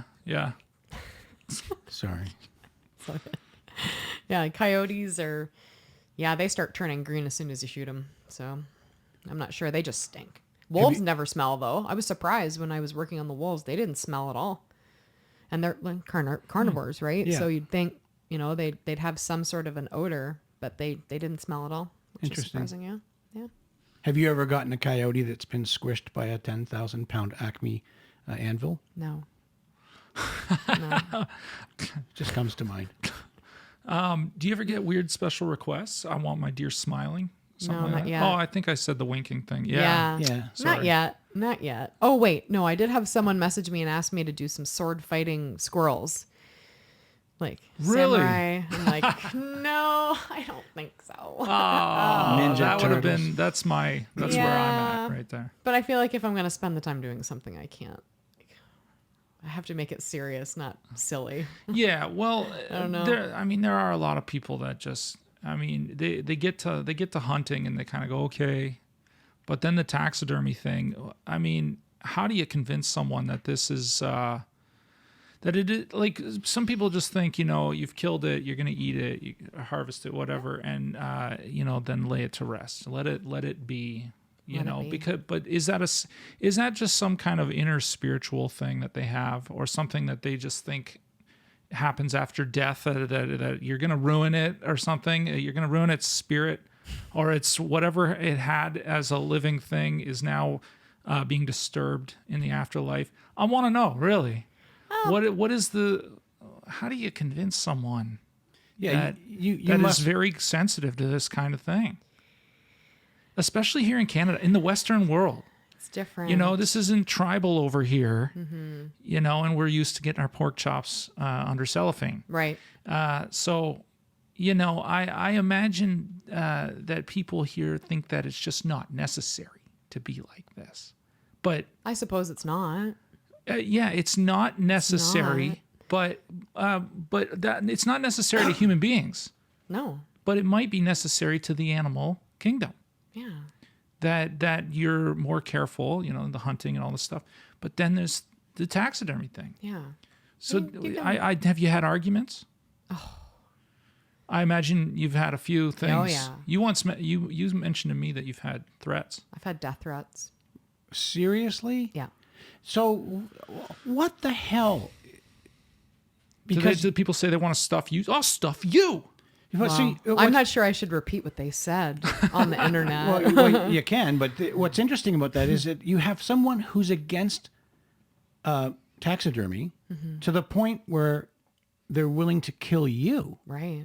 Yeah. What the hell? Yeah, I'm that's sure just that crazy. things would be different if they were face to face with me, though. I'm sure. Oh, I'm yeah. sure that's Oh, yeah. absolutely Right? true. Keyboard courage. Keyboard warriors, yeah. Yeah, big time. And it's unfortunate because, I'm really not doing anything detrimental to anything.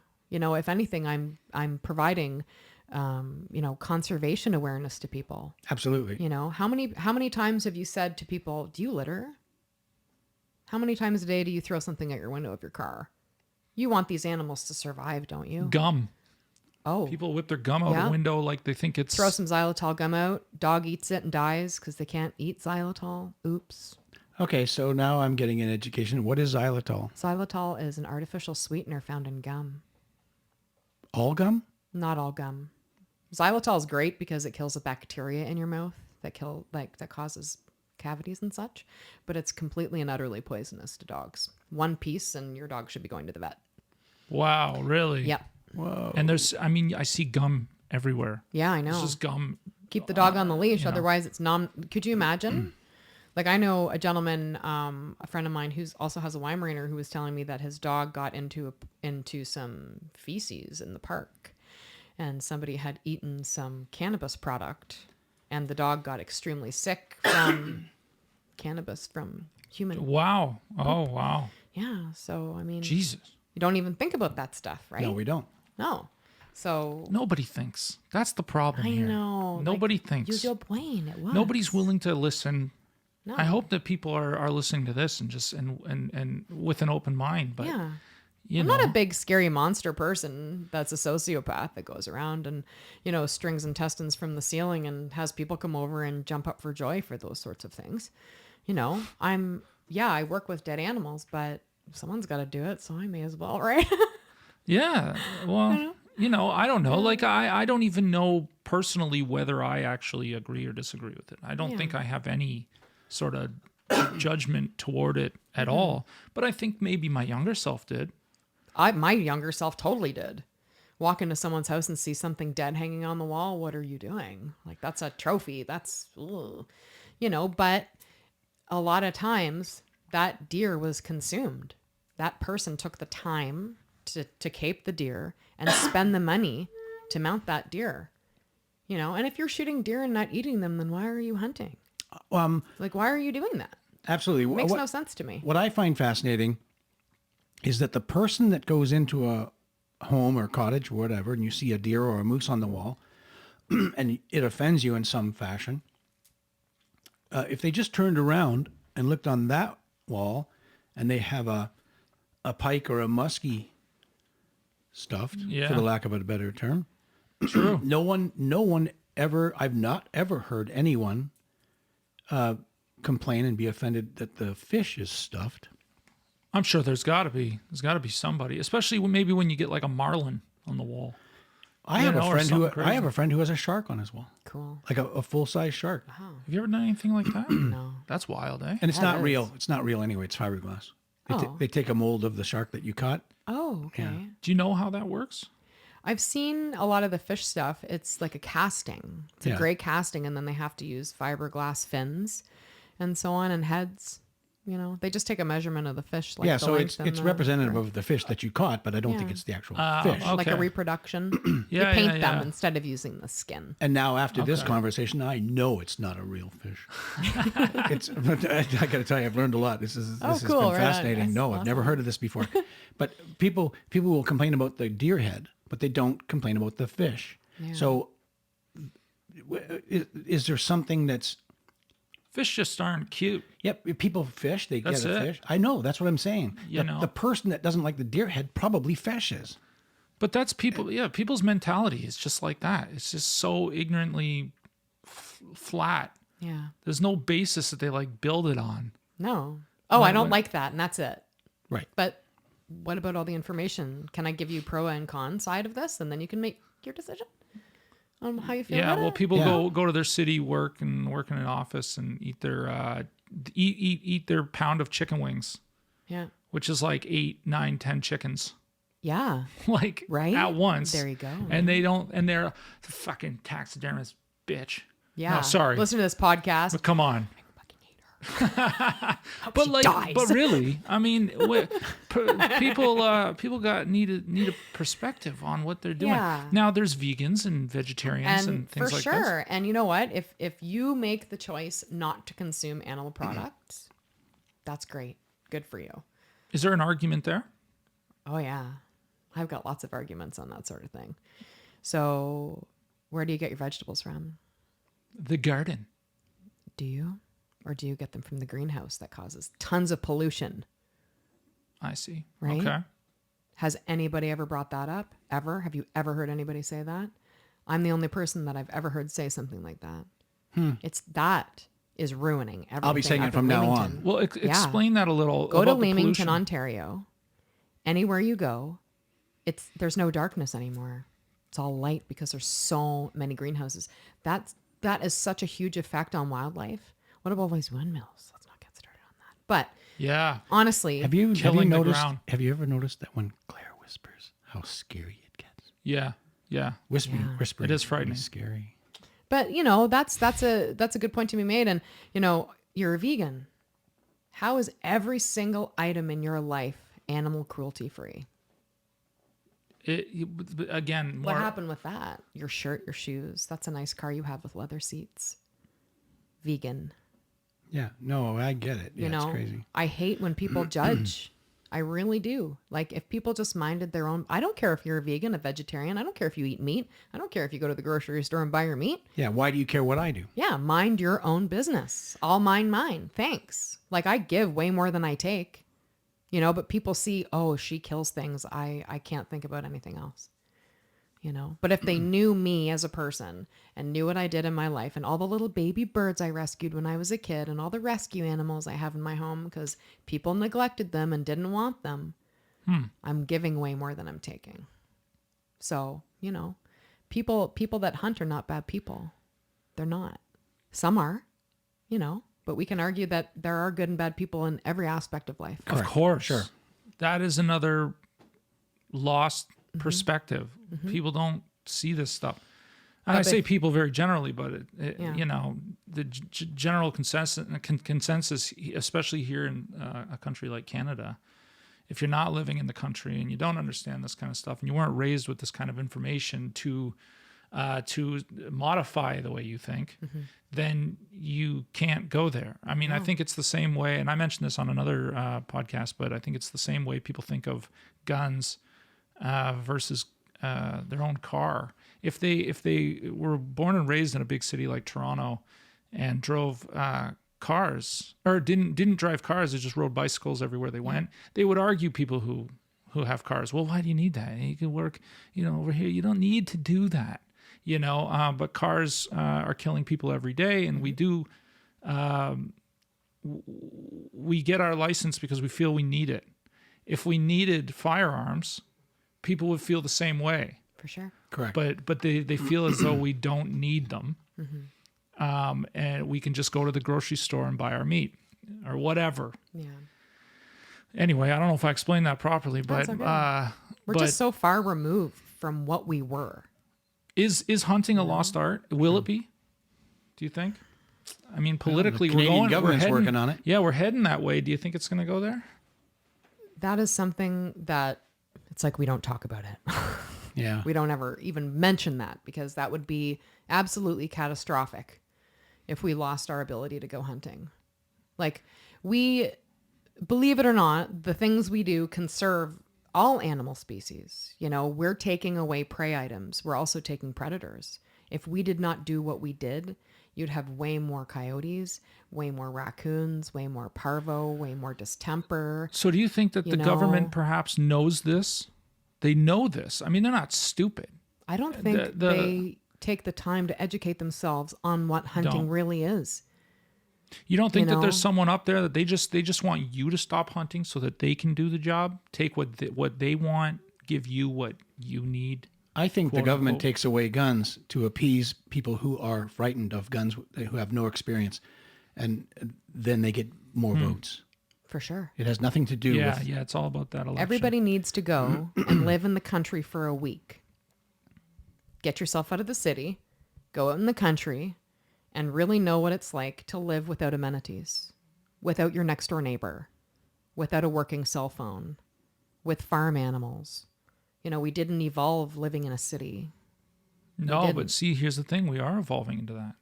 You're right. We are evolving into that. Now, we're hearing about losing hunting and losing guns and losing our ability to survive on our own, that we need somebody else to... We need more people to stick up for that lifestyle. Yeah. We right. can't lose it. I think there's enough people out there like me, like other people, like hunting and stuff, that will... Like, I know way more people than I ever used to regarding firearms and hunting and taxidermy. And I know a lot of people will not sit down and take that crap. It is coming back around. We got people like Ranella, and we have and people like Rogan and people that are talking about it very loudly. Yeah. With many viewers, many subscribers, and people are learning. And I feel like we went from what was primitive because it had to be to becoming a Western society where everything is manufactured for us instead.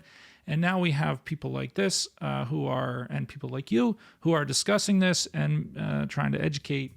And, it's beautiful. Yeah. It's good. It's not that bad.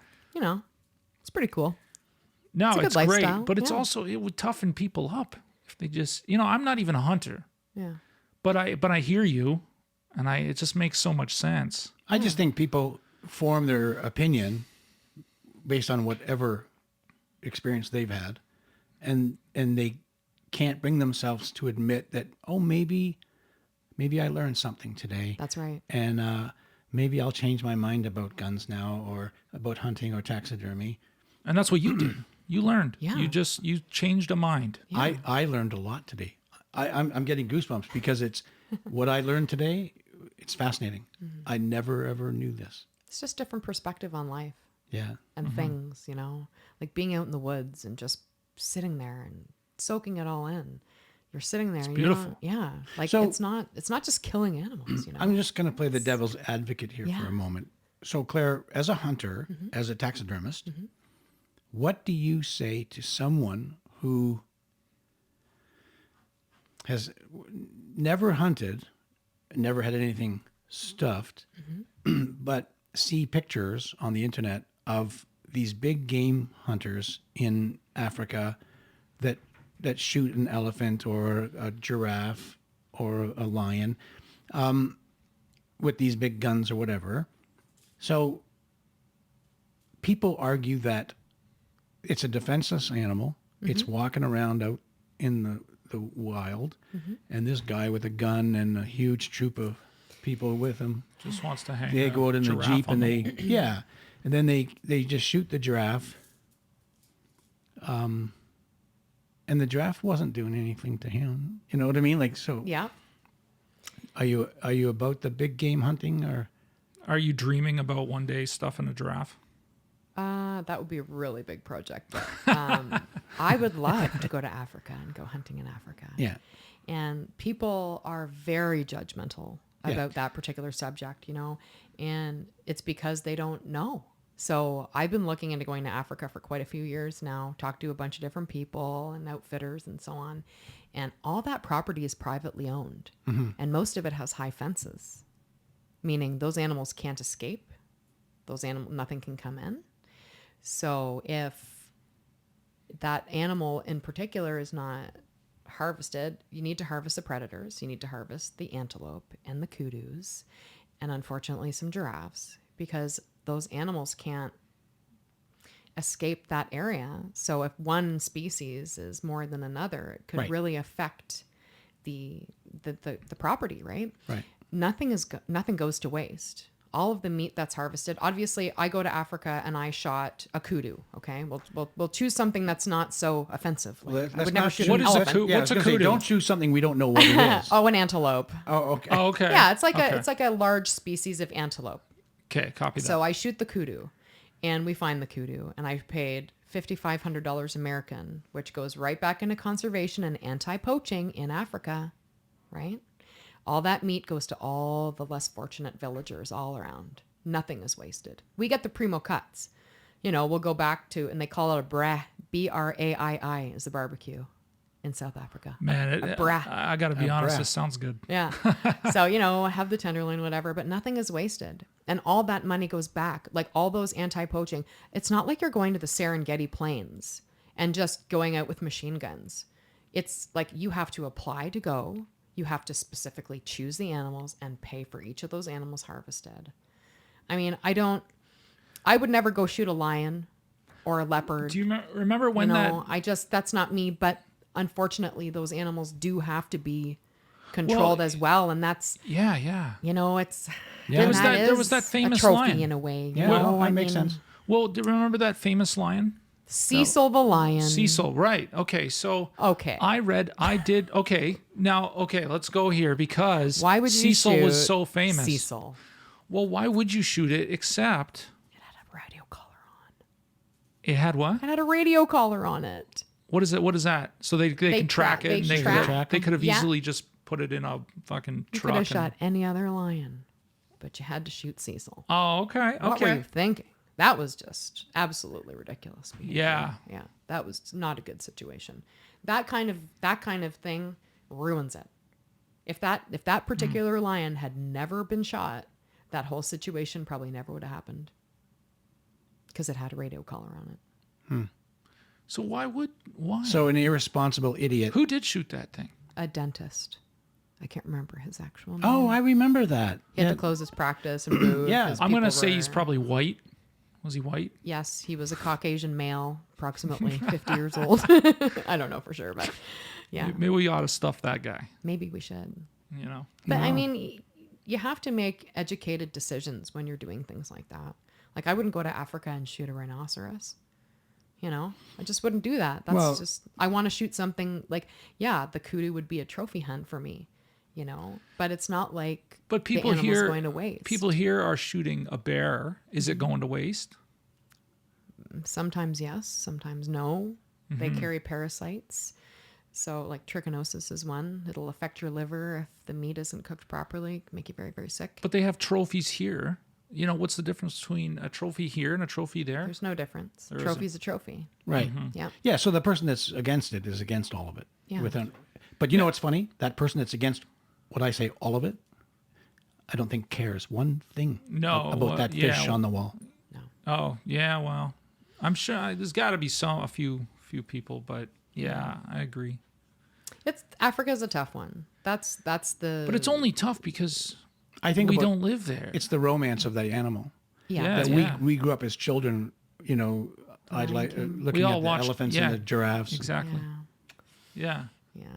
I mean, it's all relative. Like your lions and your leopards are your equivalent of your wolves here. Well, when Cecil was... When you look at it that way. Yeah, the predatory animal that... That's right. When Cecil was shot, we saw... I mean, I read an article that said something like, and obviously maybe this really doesn't have anything to do with this specific radio-collared lion, but it was an article from a journalist who is from Africa, somewhere in Africa, who said, please understand that over here in Africa, these lions are killing people every day. They're coming into villages and murdering people all the time. We have to do something about this. It's just like our raccoons and other things. Them. Yeah, they have to be controlled. Yeah. And here in Canada, we've run certain things out of the way. And perhaps in Africa, it's not that simple. No, it's not. And like, what does Africa give to the world?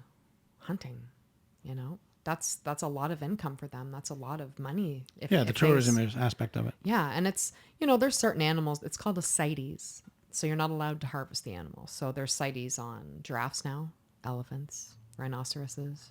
So you're not allowed to harvest this thing. In certain parts of Africa. Yeah. So there's it's like provinces in Canada. So you can hunt it, you can't harvest it. Harvest Is that and what you're hunting. saying? Well, no, you're not allowed to hunt it at all. That's the same thing. Okay, sorry. Yeah, no, that's okay. So there are certain types of animals in certain places you're not allowed to hunt. So, and that's because of the population decreasing. So it's not like it's a dirty free for all, they're being very careful on what you are allowed to hunt and where you are allowed to hunt it. Like, Tanzania, that's really good for like the Cape buffalo, the big nasty buffalo. Like people go up there quite a bit, but, Eastern Cape kudu, they're larger up there than they are like more south. It's pretty interesting stuff. But again, to each their own. Yeah, not everybody is going to absolutely. go and spend the money to go to Africa, and shoot animals there. Now, another thing you said when we first spoke on the phone was something like, have you not been to a museum? Yeah.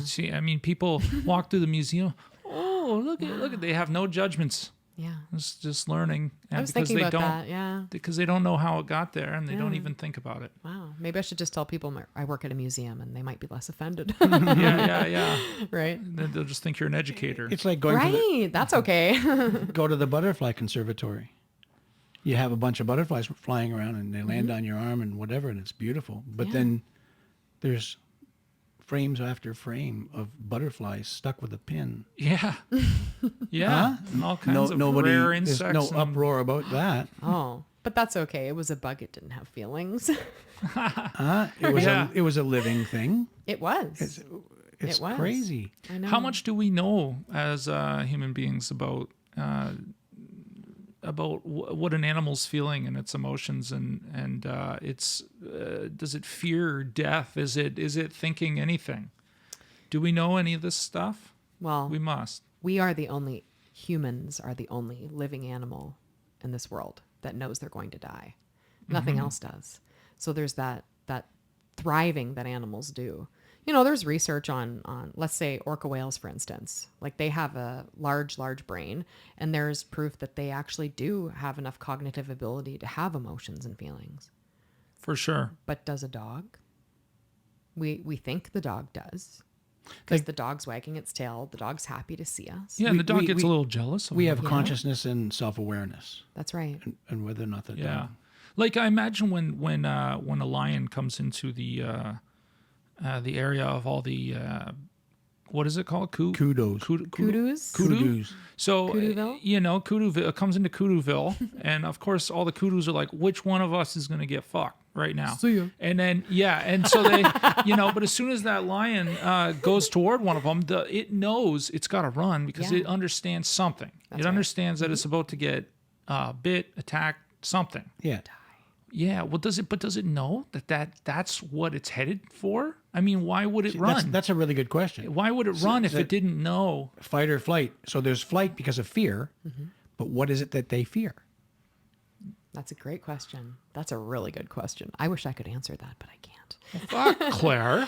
I'm What the sorry. hell? You've had I all don't the know answers up to this point. everything. It's no, but it's true, right? Like you're either a prey item or you're a predator. Right. So it's all instinct. I think what I would It is. fear most is not being able to run as fast as the rest of them. Yeah, I think I would dive into the lion. I would just fuck. I'm gonna take these horns. I'm gonna get you. Yeah, I think yeah. No, that's a good question. What is it that they fear? Why are they running?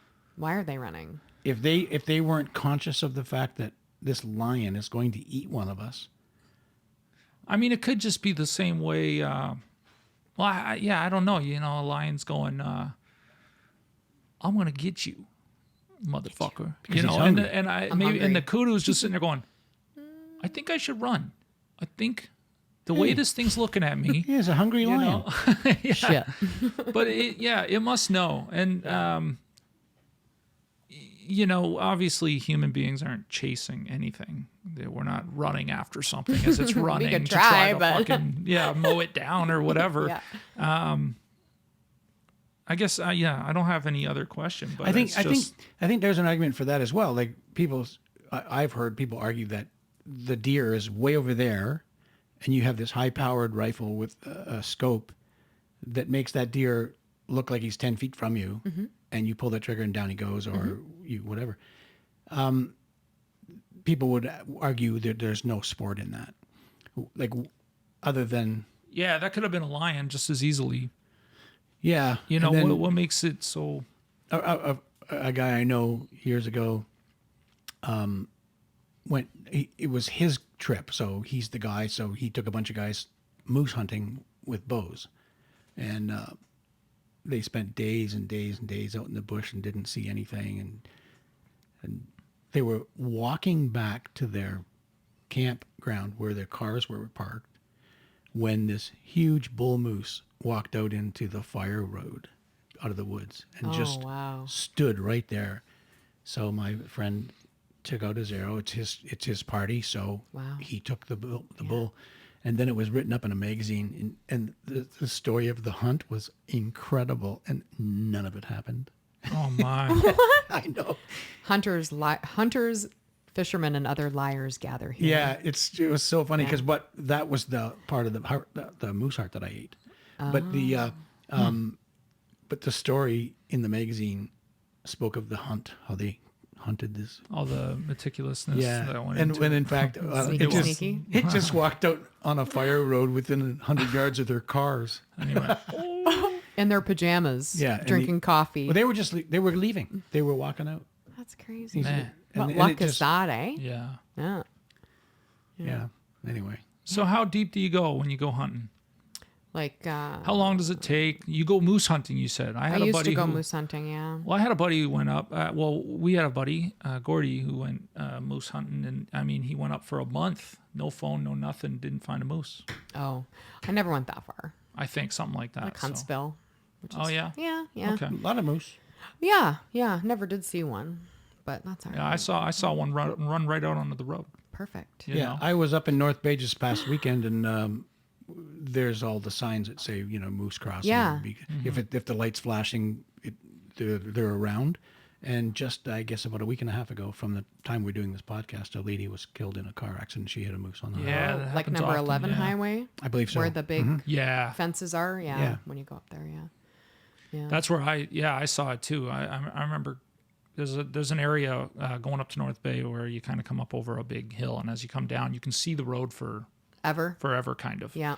And in this moment, I actually saw the moose way down there. Oh, cool. And it was freaking. It, hopped on the road and went, oh fuck, where am I? I don't wanna kind of be a here. thing. Yeah. Slippery. And Yeah. and there's a whole bunch of cars braking and this kind of thing, and Hmm. the moose just runs back off the road.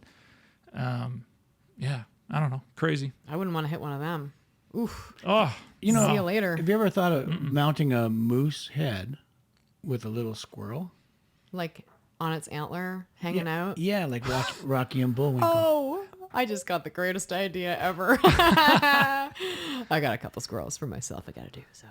really? Yeah. Oh my god. And my wife knows of somebody that does squirrel shows. Like he makes little dioramas of squirrels in a band, or squirrels fighting with swords. Like the California raisins, but the Ontario but squirrels. He stuffs these Oh my squirrels and God. is doing all sorts of silly stuff. Oh my god. I don't know who it is. I'll have to ask What her. do you do to hunt a squirrel without ruining its entirety? Oh, well, Being so usually rabbits and squirrels together, you just have a shotgun with you. And you just blast it away. Yeah. I usually like to take a 22 with the scope, though. Makes it a little bit harder.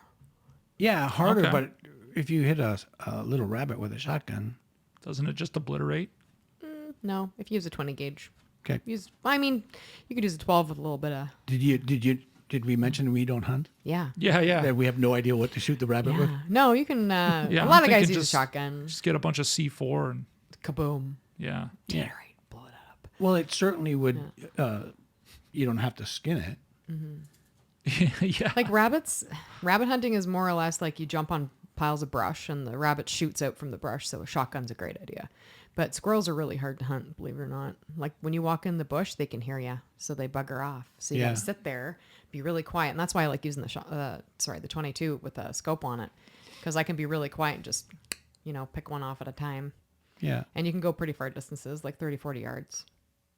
Okay. Yeah. Yeah. Yeah, like the 20 gauge shotgun I use probably wouldn't shoot. I wouldn't try to shoot one that far away with the shotgun. I wouldn't want to injure it. Right. I shoot to kill, not shoot to injure. That's important. Yeah, big time. And that's it's a squirrel, but it's not. It's a living animal. It doesn't matter if I don't like them and they destroy things. Sure. It's still a living creature that I don't want it to suffer. It's I don't trying to wanna walk survive up the and- same way you are. That's right. It's my choice to walk out there and shoot it. So, and they're very delicious too, by the way. Really, Squirrel? Yeah. I've heard that. I've only Moses ever told me that. heard about the Beverly Hillbillies. Oh yeah. Squirrel, really? Oh, Eh? man. Nothing goes to I waste. think it was Moses. Nothing goes Okay. to So waste. I was going to ask that question when if you hit a squirrel, do you eat it? Yeah. Fascinating. Squirrels, rabbits. I got to admit that Yeah. I really want some squirrel. Okay. I want to try this. All right. He'll try anything. Okay. He's a bit of a Yeah. foodie that way. It's not. It just tastes like dark meat of a chicken. Also, Really? That's eh? yeah. It's not. Yeah. Sometimes it's. I've had some squirrels that were a bit gamey. Like they were like tasted like liver. Like have you ever eaten liver or kidney? I've actually never had liver or kidney. No. No. Thank you. It's I'm really interested. like you can taste the iron in it, like heart muscle of a deer. It's very gamey. I could never I would cut the heart up in little tiny pieces and make steak and kidney pie, but it was steak and venison pie instead of, it wasn't any. So what's the in it. best? What tastes the best? Like my absolute favorite venison dish ever. Your absolute favorite dish, whatever it might be. Of any game. Does it have to be venison? Yeah. If I was know? gonna die and someone said, "Claire, what's your last meal?" I'd say bacon wrapped smoked venison tenderloin on the barbecue. The Traeger. The Traeger. Really? Yep. Oh my God! I have never fed do anybody we make this venison that did not like it. Ever. Even Yeah. anti, ooh, I don't want to eat that. Why? Friends of ours a couple years ago had venison stew, and they Yum. asked me. No, well, it wasn't great. Oh no, was it Yeah. chewy? Was the meat chewy? I don't know if it was maybe, and I just didn't. I didn't like the taste of it. Maybe it was the texture. To be honest, that's Yeah. true. And I didn't finish, but I've had venison in the past. I've That had a you've lot of friends enjoyed? who hunted and I liked it. I imagine though too that it's like getting a cut of steak at the butcher. You're like, well, I want a ribeye because it tastes particularly nice, or whatever. So you said tenderloin, yeah. That's which just is the most tender, right? which is Yeah. bomb when it comes from a cow too. Heck yeah. So Bacon wrapped. so Right? bacon wrap. What kind of bacon? Just The bacon good I old got pork from the bacon? farmer down the street. Right. Okay. I'm Yeah, just pork bacon. Regular Yeah, pork yeah. bacon. Yeah. Okay. Yeah, it's very lean. There's no fat in venison at all. So if you're I like a fat, but I know it's kind of sad that there's no fat, but there isn't. That's why I put bacon on it. yeah, true. Right Oh, I on. always do that. I always cover everything with bacon. And top it off with a little bit of squirrel, a little ground squirrel. something. Ground squirrel, cream cheese with jalapenos in it, man. Oh man, I Yeah. think that's the only thing I've stuffed. Yeah. Was a jalapeno. Yeah. Yeah. Imagine putting a little piece of venison tenderloin in that bad boy. Yeah, Oh. that'd be good, right? I'm in. Wrapped in bacon. I'm so in, man. Oh, I want. Should have made some food and brought it here today. Sorry. Yeah, We I feel have like a we're missing barbecue out. today. We're also hungry now. Yeah. Yeah. Salmon on the Traeger is really good too. I made that the other Oh night. yeah. Oh, what did I make the other night? Oh yeah, I sent you pictures of that ham. Oh. Oh fuck man, Yeah. it was pre-smoked and I smoked it for another 7 hours. It was so delicious. Yeah. I actually looked at that picture for quite Did ya? some time. Yeah. Sorry, there was none left. Yeah. You're like, I want some of then that, Then he went out for dinner. Yeah. I sat there. but it's not on the Traeger. Yeah. Yeah. Oh, yeah. really good. Oh Yeah. man. Yeah, we did. I did mashed potatoes on the Traeger. That was really good. And one day I did I did potatoes, that's burgers cool. and macaroni and cheese on the Traeger. I just Wow. smoked it for like 3 hours. It was delicious. Are you saying Traeger? Traeger, yeah, Traeger, I guess. Sure. Yeah, that's big smoker. it's a type of grill. Copy Joe that. Rogan is all about this. Well, Traeger no, as well. we're just talking about hunting and guns, and you're putting something on a trigger. Oh yeah. But we're gonna eat it, too. Traeger, yeah. Yum yum. Yeah. That's the Yeah. thing though. You gotta like you can't just Type cook of smoker venison like barbecue. pork. Yeah. You know, like it's so tough if you do that. You gotta marinate it, you know. The toughest thing more work. I ever ate was, I believe, alligator or croc. Oh, fuck, I don't it was remember. tough? Like really super Yeah, chewy? it was. I think, was it crocodile or alligator? I don't know. I don't know if there's a difference, but I have heard that there is a difference in the meat texture. Okay. So now I forget which one it was, but I've eaten the same thing 3 times. Yeah. I can't even remember which one, but Was it good? it was good. Yeah. It was fine. It tasted kind of just like chicken or something, but it was incredibly tough. Yeah. Like wicked hard to eat. You're sitting there just chewing and fucking Chewing chewing, forever? going, man. Yeah. I just Why wanna does get everything to- taste like chicken? we can get into that. Maybe it's chicken that tastes like. We can? Yeah. If you have an answer, I'd like to know. I have an answer for that. You know, Yeah, if hypothetical it tastes question like with an chicken, just Okay. eat chicken. There Yeah, are I 2 guess. types of muscle fibers, slow twitch and fast twitch. Just like in humans. Yeah. Athletic. So your slow twitch fibers is your white meat, Okay. right? And your fast twitch fibers is your dark meat. Okay. So the reason they taste similar is because they are similar in anatomy-wise. They're similar in what they do. So if you have a frog leg, for instance, it tastes like chicken drumstick. That's what I've heard. Frogs taste like chicken. Yeah. Yeah, I want to try one. You never had frog legs before? No. Because of the dark meat, because of the fast twitch in the frog leg. Yeah. Yeah. So what else did you just say that tastes the alligator? Yeah. Yeah, it's weird. Yeah, an alligator. chicken. It's got like it seems Fishy like a chicken. giant lizard or a dinosaur or something. Reptilian meat. Yeah. Yeah. Well, you're eating a reptile. Yeah, but probably but the it tail. seems so different than a little bird that runs around eating corn. Yeah. Yeah, I wonder what Or part of an grain. alligator or a crocodile? You say the tail? Yeah, the tail. Yeah. But they're different. Like they're, how do they say that?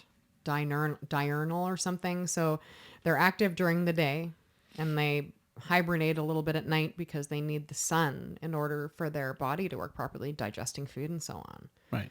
And they brumate all winter. So maybe there's something to do with the fact that, they need the sun in order to survive. Whereas we create our own body heat, but they can't. Right. That might have something to do with the difference in texture of the meat. Because I remember I've had alligator before and it was a white meat, but it was really, really chewy. Yeah, chewy, I guess Like was the word I was I'm looking. like, "Mm." Yeah. I'd have a I was piece down. of I was down in squirrel. New Orleans. They give me a whole basket of like a deep fried type of alligator. Yeah, or like something. alligator bites or something. Yeah, well, you could do. I got the first time I ever had alligator was just over here in Dundas. They had a little shop that would sell alligator bites, but they were like the size of the end of this marker here. They were really small, Oh, okay. and later on, I when eating alligator again in New Orleans. I realized that they probably cut it that small because of how chewy it was. Yeah, you Because might in choke New on it Orleans, otherwise, right? yeah, it was so Yeah. big that you had like a whole piece in your mouth. You want to bite it in half and you can't. You're like, so you stuff the whole fucking thing and you're like, It's like fuck. eating sushi. Yeah, it's crazy. Yeah. Yeah. Yeah, that was interesting. But it did taste like chicken. Yeah. Yeah. I Which can't is so remember. I heard strange. that like years and years and years ago, like the difference between the fast and the slow twitch fibers. Yeah. Thought it was kind of interesting. I guess there's an answer to everything, isn't there? But it's not Well, like beef tastes I like everyone chicken. else I'm gonna look that up. Yeah. Read about it. Yeah. Read about it. That's Yeah. cool. My information might not be 100% correct. I could be mixing things up, but if I remember correctly, the slow twitch was the white and then the fast twitch was the dark meat. That makes sense, right? It does because of the legs, Yeah. Yeah. that movement. Absolutely. Yeah. Huh. So, Very cool. yeah. So what else have you eaten? Oh my God. Everything. Yeah, I want to hear about it. Oh man. Yeah, he's a bit of a foodie. I mentioned. Yeah, I've Kind of had meaty. well, let's go. Venison, elk, moose, black bear, squirrel, rabbit, yeah, beaver, What the fuck? wild boar, Yeah, I've had boar as well. Yeah. ostrich, water buffalo. What did I Longhorn have in buffalo. Kingston? I What had- was that meat stick? I don't know. I was going to ask you. I don't remember. I think it was kangaroo. yeah, kangaroo. That's Oh right. yeah, I've it had was. kangaroo as well. Yeah, That was weird though. yeah. That wasn't my speed. Okay. That was a bit strange. Yeah, But I it was a didn't- meat. It was like a meat stick. I don't know. I'm Oh. sure if I had like a kangaroo steak. Yeah, Yeah. I think they mixed it with other stuff. You can't. Wasn't a pure kangaroo Right, meat that's stick. true. They mixed it with something else so that there was some fat in Probably there. some And, pork. yeah, Yeah, I to think keep it all that's together. probably true. Yeah. Yeah. I'm willing to try anything once. Yeah, same. Like I'm not really scared of eating different. Like if I was scared of anything, I would be scared of shooting a deer and field dressing it in the dirty wild and then hanging it in a barn and skinning it and it being dirty and then going in the back of my truck in a tarp, dirty. You know. But I'm fine. I'm still here. Yeah. You know. Yeah, I think that I have a bit of a fear with the organ thing. I've never really done Yeah. it, but I want to. Yeah. I'm very curious about it, and that's something I would like to get into. Yeah. I mean, Liver is just it looks terrible. it's really good for you. Yes. Apparently. This is why Yeah, I yeah, want that's- to. Like- This is really why I want to be eating. Yeah. Yeah. Like oftentimes when I'm making meat sauce, I'll take like liver from a beef and put it into a blender and make a slurry and add that into my meat sauce. Okay then. Interesting. Yeah. Yeah. Yeah. I immediately regretted the decision the first time I did it because of the smell. But if you cook it for a while, it goes away. The kids loved it. Wow. Like, can I have some liver? Really? It's delicious. Really? Eh? So you've eaten bear and beaver. Yeah. That's Bear is really, really good. really It's delicious. Oh, yes. You just I mean, can't why eat not? any of the fat or any of the gristle. It's like bitter and okay. yeah. You have to go to a butcher that knows. Is a what they're doing. bear? I mean, a bear is a big animal, but is it built? Is it made of muscle like a deer, or is it Oh fat? yeah. They're very fatty. Like about 4 or 5 years ago, someone sent me a picture, and the deer or the bear they'd shot, there was this much fat. Oh wow, Really? And it's Yeah. not good. Well, they're going into hibernation, so they need to be all fatty. They need that. But we need to fuel. cut the Of fat course. away. And then you don't have any fat with a bear. And you have to make sure it's properly cooked, like well done. Like I'll eat venison medium rare. No problem, but I would never do that with a bear because of the trichinosis. The what? Okay. Trichinosis, Which is a parasite. copy. Yeah. Stephen Ornella got really sick with that. I think Yeah. it was either him or some of his friends that ate it. I'm almost certain that he had talked about getting really sick with it because they didn't make sure that the bear was well done. Yeah. Really, really not a good thing. Very interesting. But that's the only thing about bear meat that you got to watch because they're omnivores, right? So if any carnivore, you're going to be more susceptible to be getting parasites from them. I know grizzly bears out west, they have some sort of worm that actually resides in the muscle. So oftentimes you can't even eat the meat at all. Oh Okay. wow. Yeah. So that's, Now are bears being hunted as for sport more often than they are for protection or anything like that? I would say it's probably a little bit of both. I mean, Yeah. grizzly populations just decimate calf populations for moose and elk. Oh, that's sad. Yeah, they'll follow the herds and just kill them. I think. Well, that's kind of their job. Yeah. But I mean, if there's too many, like I said, if there's too many predators, Yeah. then we're gonna have a big decline in prey items, and then it seems to be a bit of a cycle. Like since I've been hunting, 1 year I won't see any coyotes. The next year I'll see a couple. And the next year I'll see more, or I'll see more raccoons. And it's like the predators increase to a point where there's so many, they start getting mange and parvo and distemper. And then they start eating way too many prey items. And then the population of the deer or whatever decreases. It's just like this cycle that keeps going up and down. And so, yeah, we don't want to see an animal get extinct, even if it's a predator of sorts. We need them. Right. Right. So this is all very carefully looked after, There's a I balance, imagine. yeah. Like there's a few groups of guys that hunt coyotes around me. Like sometimes they're shooting 50, 60 in a year. Wow. Yeah. I mean, And it's open season Every on year. coyotes, right? Like 365 days a year. in our area. And like, there's a lot of them. Is that why? all There's just kinds. so many. Yeah. Yeah, all kinds of them. It's crazy. Yeah, we camp near here. We have a motorhome in a park, and every single night we can hear the coyotes. And then every once in a while, they get something that. They start screaming. Yeah. Yeah.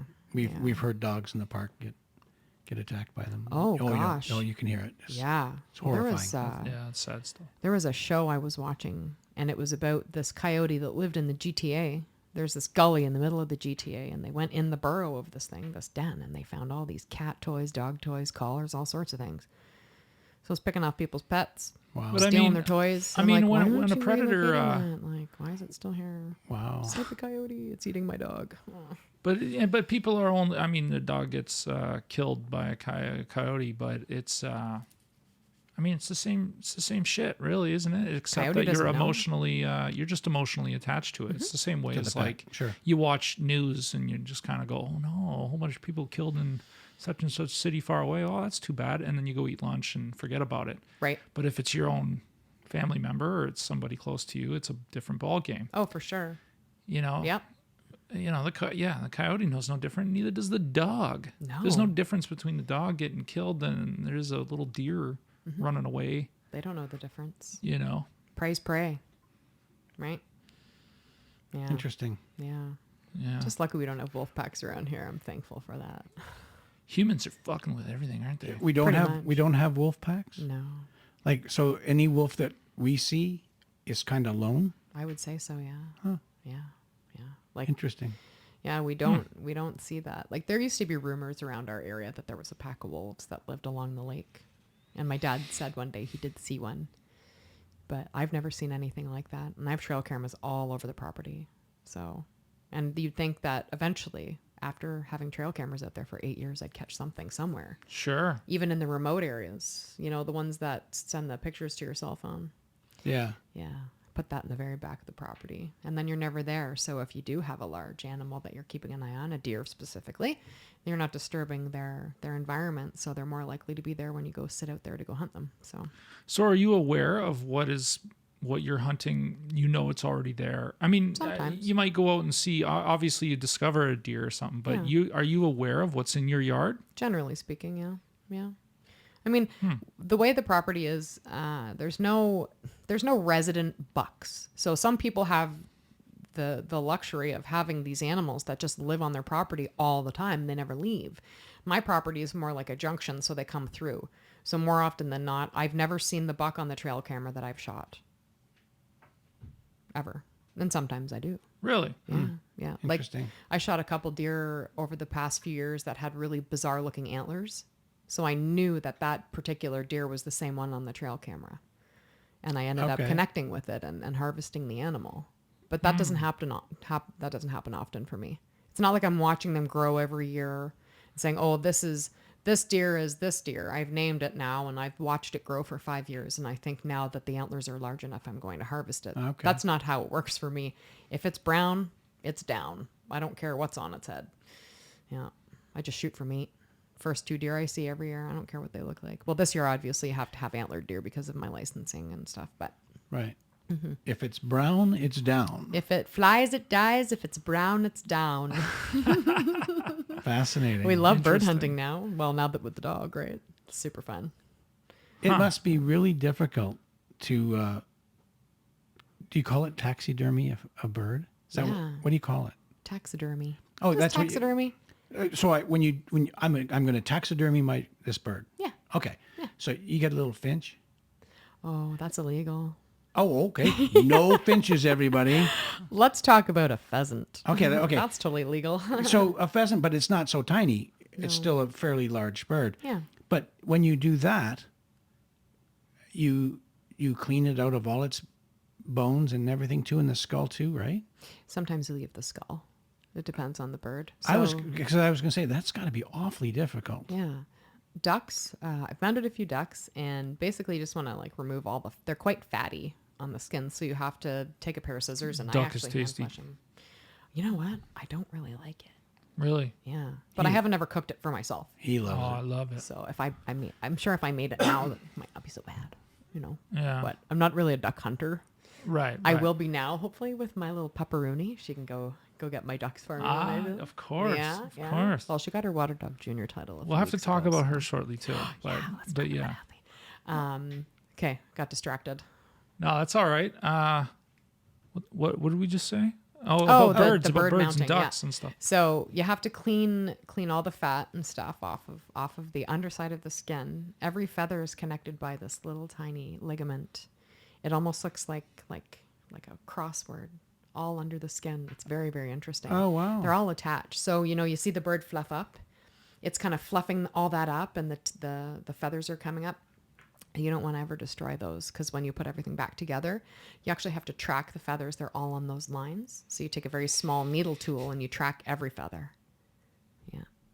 Because they're all layers. And if they're not tracked, fuck. I should have brought one of my, I was like, I should bring the widgeon with me and just plop it right here. And we could have. What's a widgeon? A widgeon's a duck, a species of duck. Copy. Okay.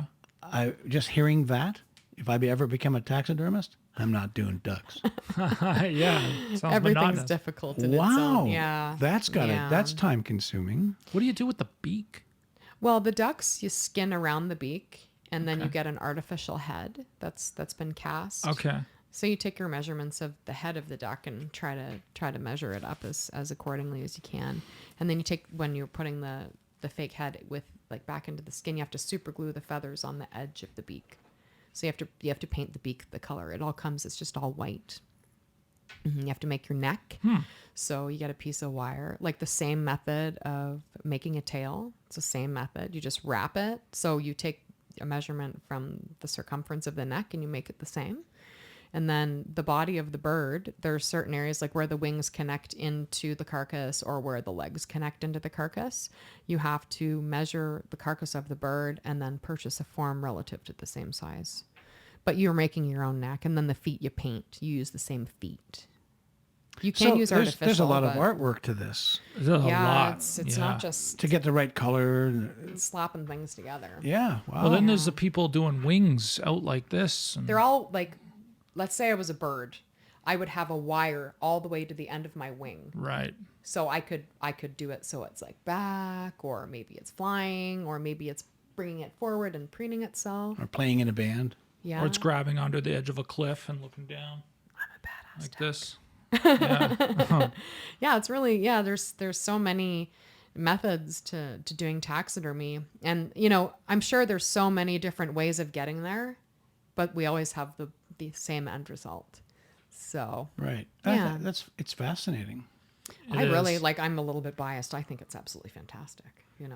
Every time someone brings another animal and I'm like, oh, this is so cool. Like, I'm so lucky I get to do this. Well, you're only biased because of what you've learned and educated yourself Yeah. in. Yeah. And I mean, it's so nice to step back and see that creation on the wall, and then they go home and then they're so excited and they send you pictures and then all their kids are around it. You're like, wow, I've offended everybody today, haven't I? Crazy. Right? Kids love it. Yeah. I love when kids come to the studio because I have Pepper the parrot up there now. So my 41-year-old yellow-naped Amazon rescue parrot Pepper, and he talks up a storm. Did you hear him? Yeah. I remember you actually said that on the phone. You were like, sorry about, this is my bird. And I did see the green, beautiful bird that he is. Yeah. And he's 40. How old is he? He's 41. Wow. Mm-hmm. Yeah. And he might live another 40 or 50 years. Really? Like, he may outlive me. Wow. It's scary. And he's vicious, so I can't really give him away. He doesn't like anybody, really. Loves to talk and get the attention, but if you walked up and tried to touch him, he'd try to eat your finger. Yeah. He likes me and he likes my boyfriend, Rob. That's about it. Yeah. Fascinating. But no one else. Who he's familiar with. Yeah. Yeah. Took about a year for him to be completely rehabbed. Like, he actually, I remember, opening up the cage one day and just, went right for the face. Just attacked. He was on the floor in the living room, and I'm like, how am I going to get him back in the cage? So, he walked over to me, I tried to pick him up, and he was ended up, hanging off my hand, and I just threw him in the cage. Oh, my gosh. Now, how big is he? Size of a football. Okay. Size of a jalapeno chicken. That's what we call him. Yeah. He's our fat jalapeno chicken because he's green and spicy. So you rescued him from where? A friend of mine actually became ill and she couldn't care for him anymore. But she had him as a pet? Yeah. From beginning? see. Actually, she had him for 30 years. Okay. And then his first owner's name was Bev. So he goes, Bev. Well, you'll hear like, who's Bev? But that was his first owner. So his first owner was a gentleman, and then his second owner was a woman for 30 years, and then now he's with us. So My God. But like you said, he's nice to you and your boyfriend. yeah. But it's not because he was hurt in any way or. No, they bond to you like you're their monogamous mate for life. Oh, I see. So when you come up to the studio and he sees you, he's like, oh, competition. So that's why he, like, even on the phone, I'm verbally speaking, which is how they communicate. So if I'm not talking to him and I'm talking on the phone, he's feeling left out. So then he starts, making all this noise. And then eventually he'll start saying, come on, Pepper, come on, Pepper. And I open up the cage and he practically jumps on my hand because he wants me to take him out. So he tells me when he wants to come out. Oh, Yeah. that's fascinating. That's neat. Yeah. They train, like parrots train humans. Just like, I guess dogs do that too. And Yeah. Yeah. He's funny. Like I moved him out to the studio probably 3 or 4 months ago now. He was in the house for quite a while because we were renovating the studio, trying to get it all set up and stuff. And, climate control is important for tropical animals, right? So sure. he came out there and he's just blossomed. He loves it. He loves it. It's so awesome to see him doing well. Because a lot of times they'll die. Like if they get separated from their owners from a long term. From a long-term relationship. Lonely. Yeah. And his heart breaks. Exactly. Because they, in their own mind, they're supposed to be with you for life. Now, see, this goes back to Andrew's question a while back about how the bird feels. Does the bird know? I don't think birds should be pets at all. Like, I think people should not have them. Like, that bird needs so much mental stimulation. And if I didn't work from home, he'd get none. Like I'm not always home, obviously. I'm shoeing horses and stuff, but I can go every night out to the studio and do something, and then he's not alone. But if they're left alone, like they'll start plucking their feathers out and all sorts of weird behavioral issues. I mean, the fact is animals are really not supposed to be domesticated. No. No matter what they are, really. I mean, dogs and cats, I don't know. I really don't know the history of it, but I imagine they were domesticated and bred specifically to be domesticated. I don't know. Pets. I don't know.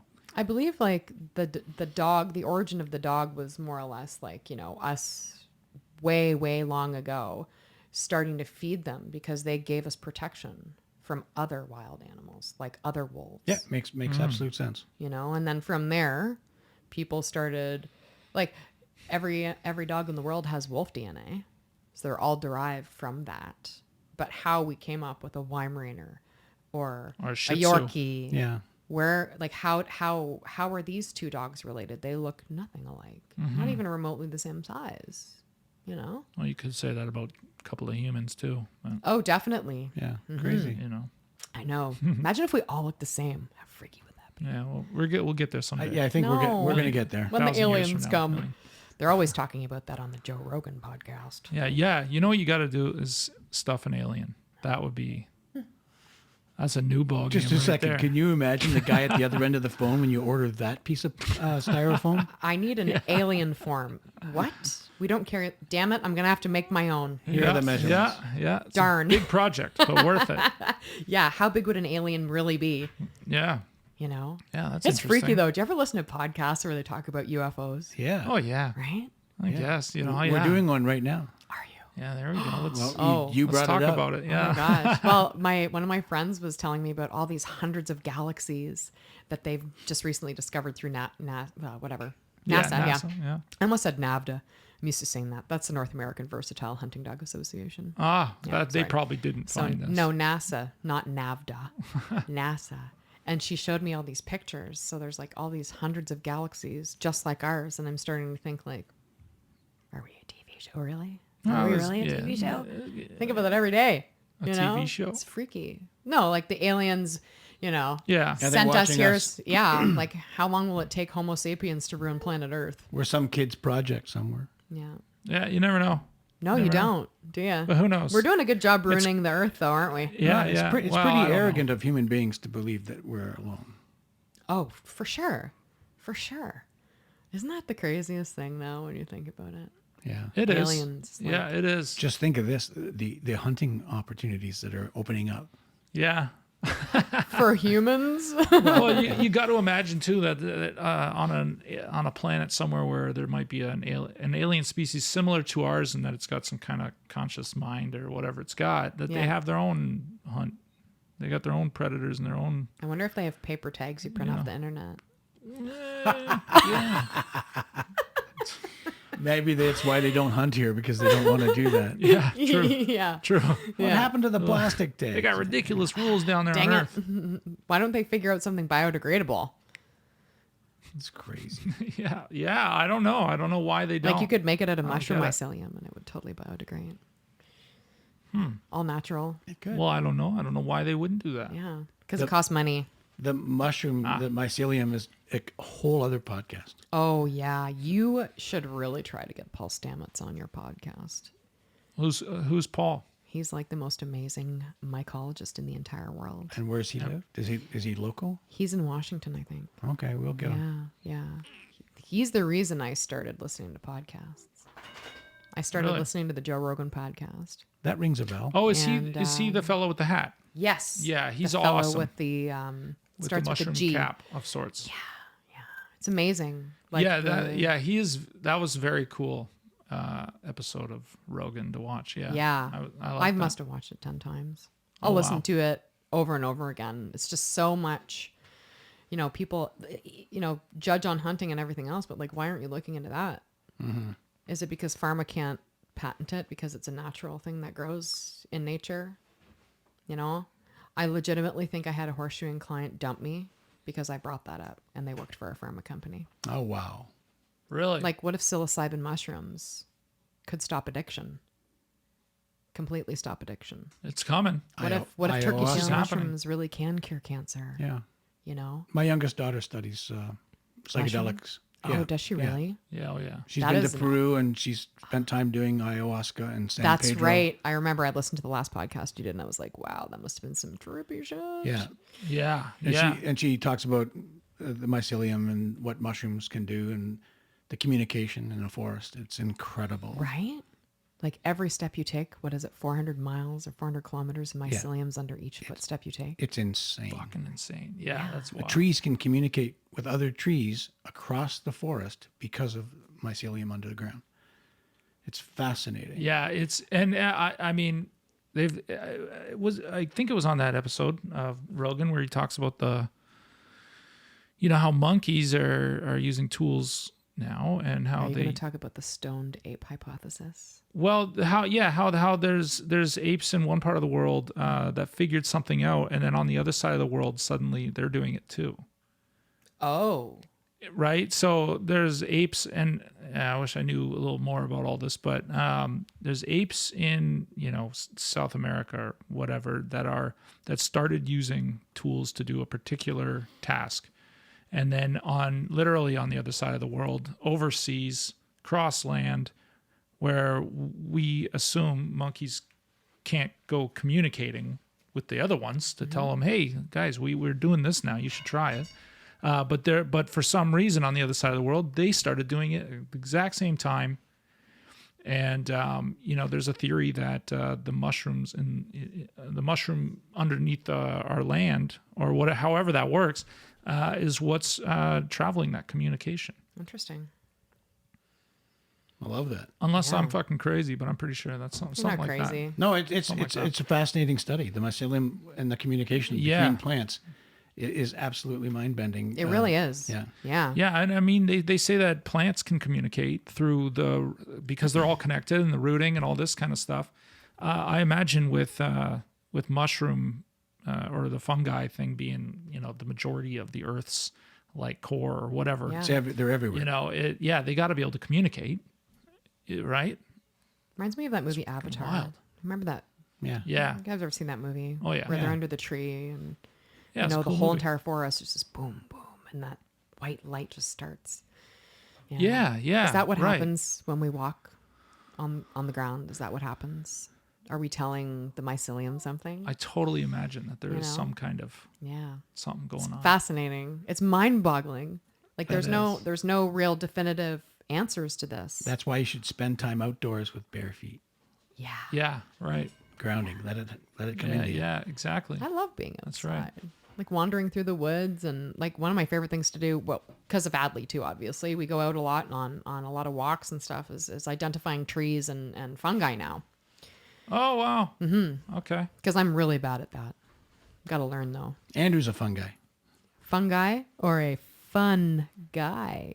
I'm a little bit of both. Hey. Well, let's talk about Adlie. Look at her wagging her tail over there. Adlie. Hi, Adlie. You're a good girl. Yeah. She's a Weimaraner. She's a Weimaraner. Yeah. Weimaraner. She's almost 15 months old. Yeah. She came from a breeder, Waypoint Weimaraners. Okay. Yeah. She's got 3 titles now. She's got her Field Dog Junior and her Water Dog Junior, which is both through the Canadian Kennel Club. And she got her Natural Ability through the North American Versatile Hunting Dog Association. Nice. So, yeah, she's... And how far along is she in these lessons? She's... So, with... But like through NAVDA, there's two tests. There's Natural Ability. She's 15 months, you said. Yeah, she's 15 months. So she did her Natural Ability at a year.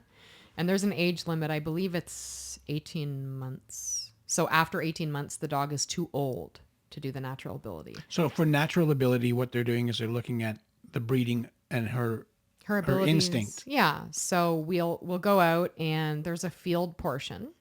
So when we go out to the field, we walk with the judges, and what the judges are looking for is drive and control and range and pace. So the dog should cover, like when my dog goes out, I give her the instruction, hunt him up, and I tap her and she's off. And she'll cover the entire field looking for birds. And then we'll go into another field. And once she gets that scent, she'll stick her head up in the air and she'll start wagging her tail, and boom, she's pointing like a statue. Fascinating. Yep. So the human then walks up, because the dog should still be on point and not jumping on birds, which she started to do because she's crazy like that. Flush the bird goes up, bang, and then the bird goes, dies, and then the dog goes and retrieves the bird.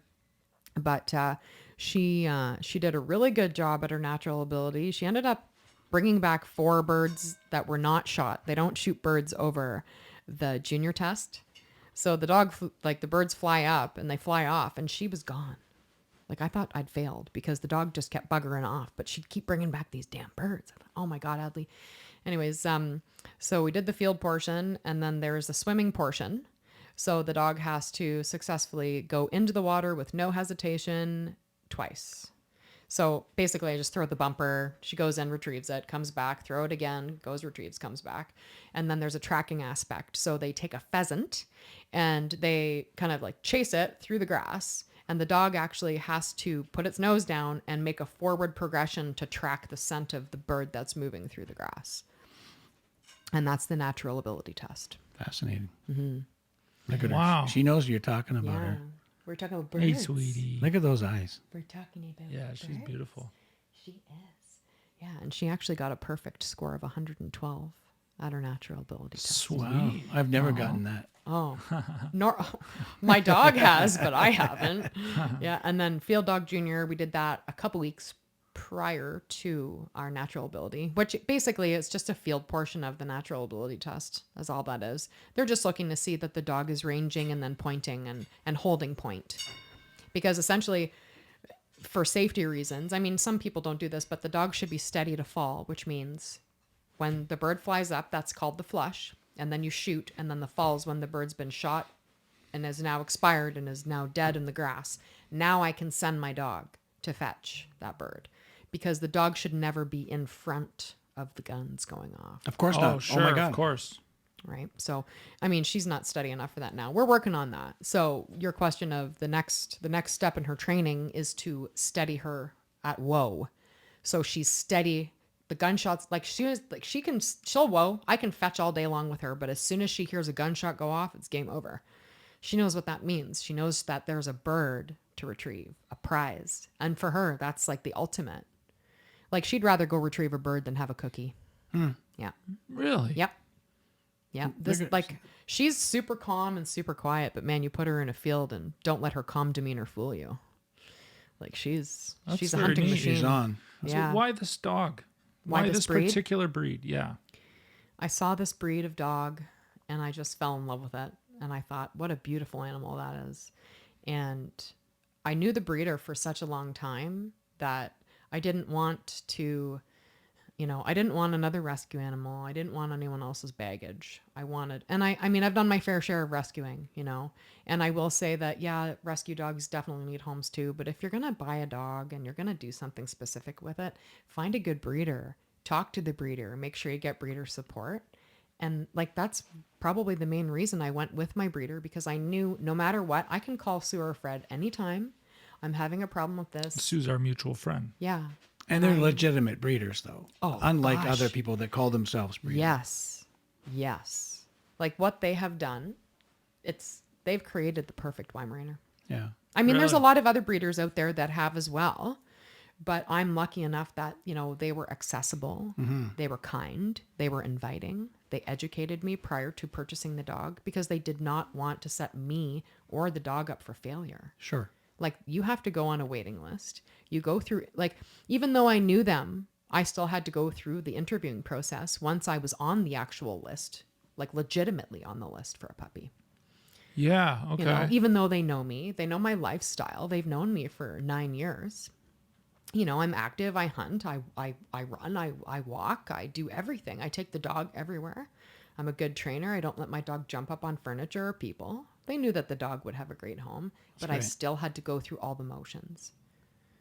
Because they're like that. They want to make sure they're not sugarcoating anything. They're like, this is how it is.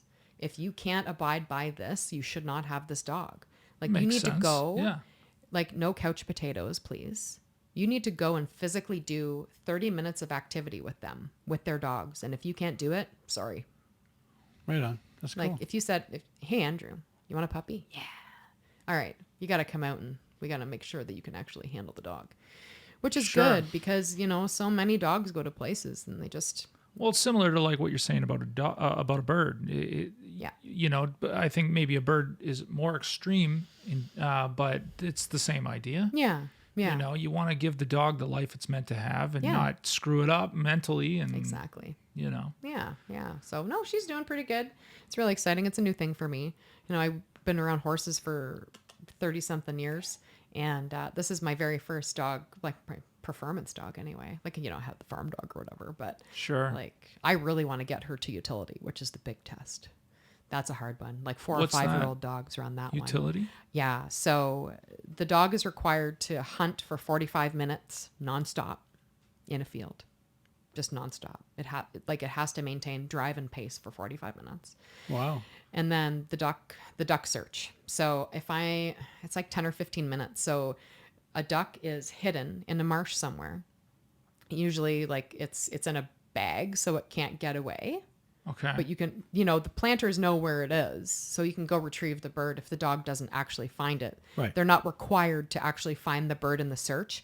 But when you send that dog to search, that dog searches for 10 minutes nonstop. It doesn't come back to you and check in. It's searching for that bird.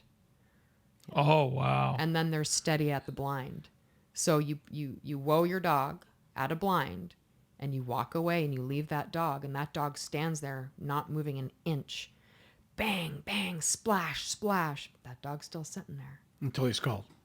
Until you come back and then you're shooting the gun again and then you send the dog. Like that kind of training is way above and beyond anything I ever knew about in my life. Yeah. And you're going to get there someday with Adlie. That's great. That's awesome. She has the ability to do it. It's just time. Now, is her breed a particular type of breed compared to other hunting dogs that make her unique? She would be considered a versatile hunting dog. So she could point, she can go and she can retrieve ducks. She, in theory, should be able to use her nose and track wounded or down animals. There's a lot of other breeds that are like that too, like German Shorthair Pointers. There's Deutsch Drahthaars, Vizslas, German Wirehairs, Musterander. And each one has their own sort of specialization? Yeah. Okay. Basically all those breeds specifically should be able to do everything a Weimaraner can do, because they're all bred to be versatile. Whereas, like, let's say you have a lab. I'm not saying a lab cannot track a deer.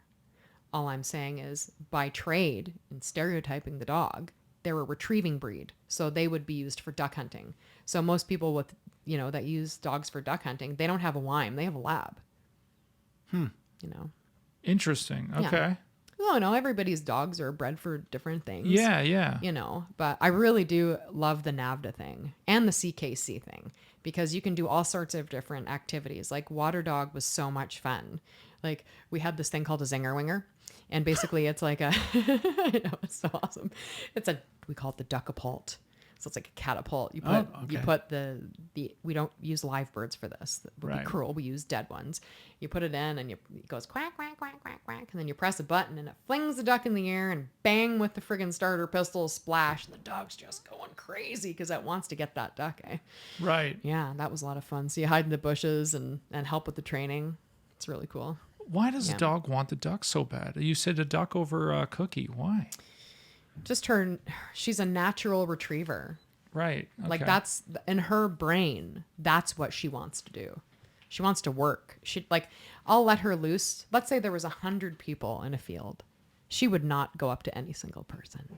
She'd be looking for birds. Yeah. Really? Yeah. Interesting. Yeah. Anything else? Do dogs have anything to do with any other type of species? What do you mean? Like you're hunting birds, Yeah. and that's what Adlie's for. Yeah. And tracking. Is there any reason to have a dog for any other? Yeah, right. Tracking, right. Tracking deer. Yeah. And so, like some people use dogs for cold tracking. So, for instance, coyote hunting. So, if you're using dogs, you'd send the dog I'm not really sure what breeds people use, blue tick hounds or whatever. It's not my expertise by any means, but they send the dog out cold tracking so they find the scent of the coyote, and they have a GPS collar on so they can always see where the dog is, and the dog will corner the coyote, right? Wow. Like bawling, like arr, arr, arr. So you know that the dog is connected with the animal, like they're near it. And wow. Yeah. So they do block hunting for coyotes a lot in the countryside. So like, let's say you have 20 concessions of property you're allowed to hunt, which would be obviously a lot. Sure. Let's say one guy's on the west side and everybody's facing north or south, shooting north or south. So nobody's shooting directly at anybody. Okay. So the dogs are being sent east to west. So the wind is blowing into their faces. So they're going to catch the scent of, like, this is all planned, obviously. So the dog catches the scent of the coyotes with the GPS collar. So they all know where the dogs are. And if the dog stops, they can tell that the dog is not moving anymore. So they know that it's found something. Yes. Okay. Yeah. So I could use the same GPS collar on Adlie if we were up north. Let's say we were grouse hunting, which is another type of game bird. If I send my dog out to find birds and she stops, I know she's on point because of what the collar's telling me. So then I find the dog, and then I can access whatever animal she has indicated to me that she has found. So, and you're just looking at your phone. Pretty much. And you can see, like, they'll station themselves so they can see the animals running, right? What do you mean? So the dogs will chase the coyotes too. I see. So they'll be able to see the coyote, and a lot of times they'll be, right. They can see the open fields and stuff. Now, do these dogs get taught for different scents? Yeah. Like for sure. Specific to a deer and then specific to a coyote, this kind of thing? Yeah. So let's talk about blood tracking, because I know a little bit more about that. I can tell you a little bit more information about that. So any game animal that you're tracking is the stuff you should be using. So if I'm tracking bear, I should be using bear blood. So my dog knows that that's an animal that we should be tracking. But you need to train your dog on all of those scents. So it needs to be introduced to the dog prior. That's right. But the dog can have various. It can be familiar with various species for sure. Yeah. And then just sort of go as you introduce a new blood or whatever. Yeah. Okay. So like in Europe, for instance, a friend of mine, she breeds Weims and wired-haired dachshunds there.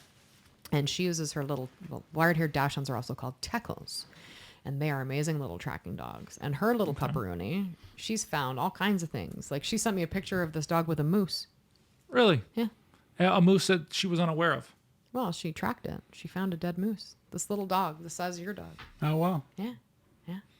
Wild boars, bears. I remember Annalene telling me a story. She was out for a walk, and she breeds Weims as well. And I met her in May, actually. I went to Michigan for a training clinic up there. And she was telling me she was walking her dogs, and she came across a caribou carcass or something like that. And this big grizzly bear stands up. Oh. And this woman is 6 feet tall, so the dogs leave her, run on the opposite side of that bear, start barking. So the bear turns, and she says, "My German asses never run so fast." Wow. Yeah. So Those dogs totally saved her dog ass. knows what to do in this Yeah. situation. Yeah. Interesting. Yeah. How often is a dog capped by another hunter accidentally? Has it Something like that happen? I hear, this and that, but Like I imagine like a shotgun situation. I know everyone's trained and all that, but I imagine in a hunting world too, it's sometimes you lose yourself or you've done it so often yeah, you kind of you hear stories, become right? complacent or something. Yeah, people something. get lazy. Well, like Make if mistakes. you're hunting with the dog, let's say the dog's not steady to fall, right? Should I take her little Chewy away? She's No. making quite a bit of noise. Okay. Everybody that's- knows the puppy's there chewing Yeah, on that's something. Adlie. It's all good. She's having a chew on her choochie, keeping her nice and calm. She's a good girl. But sorry, now I lost my train of thought again. Dogs being maybe shot by Oh, accident. right. yeah. Yeah. So like, let's say for instance, you're hunting with someone, like you're not going to shoot unless Right. if you like, all you see is blue. If your gun's like this, Right. like You have to know what's beyond what you're Yeah. shooting. Yeah, I mean, prove you it. know the You have to prove where you're shooting. 100%. Firearm Yeah, safety. Yeah. no 100%. Yeah. But you know, But mistakes are made. Shit happens. Oh yeah. One of my horse racing clients told me that his next door neighbor, he had a setter, like an English setter or something, Cocker Spaniel thing. I don't know. It was probably a 40-pound dog, and it was brown and it was white, and it had that that wavy fur. Okay. Like the long ears, Yeah, that yeah. kind of breed. That's what it looked like anyway. So he says, "Claire, someone shot my dog. The neighbor shot my dog at 700 yards and thought it was a coyote." I said, "What? How is that even possible? Yeah, How is that's- that person, like, you shouldn't have a gun, dude." Yeah. Yeah, there's something Yeah. wrong there. Like, I've only been in that situation once in my life. I was at my farm. The next door neighbor had a husky. And this husky, his name was Tito, and he would always escape.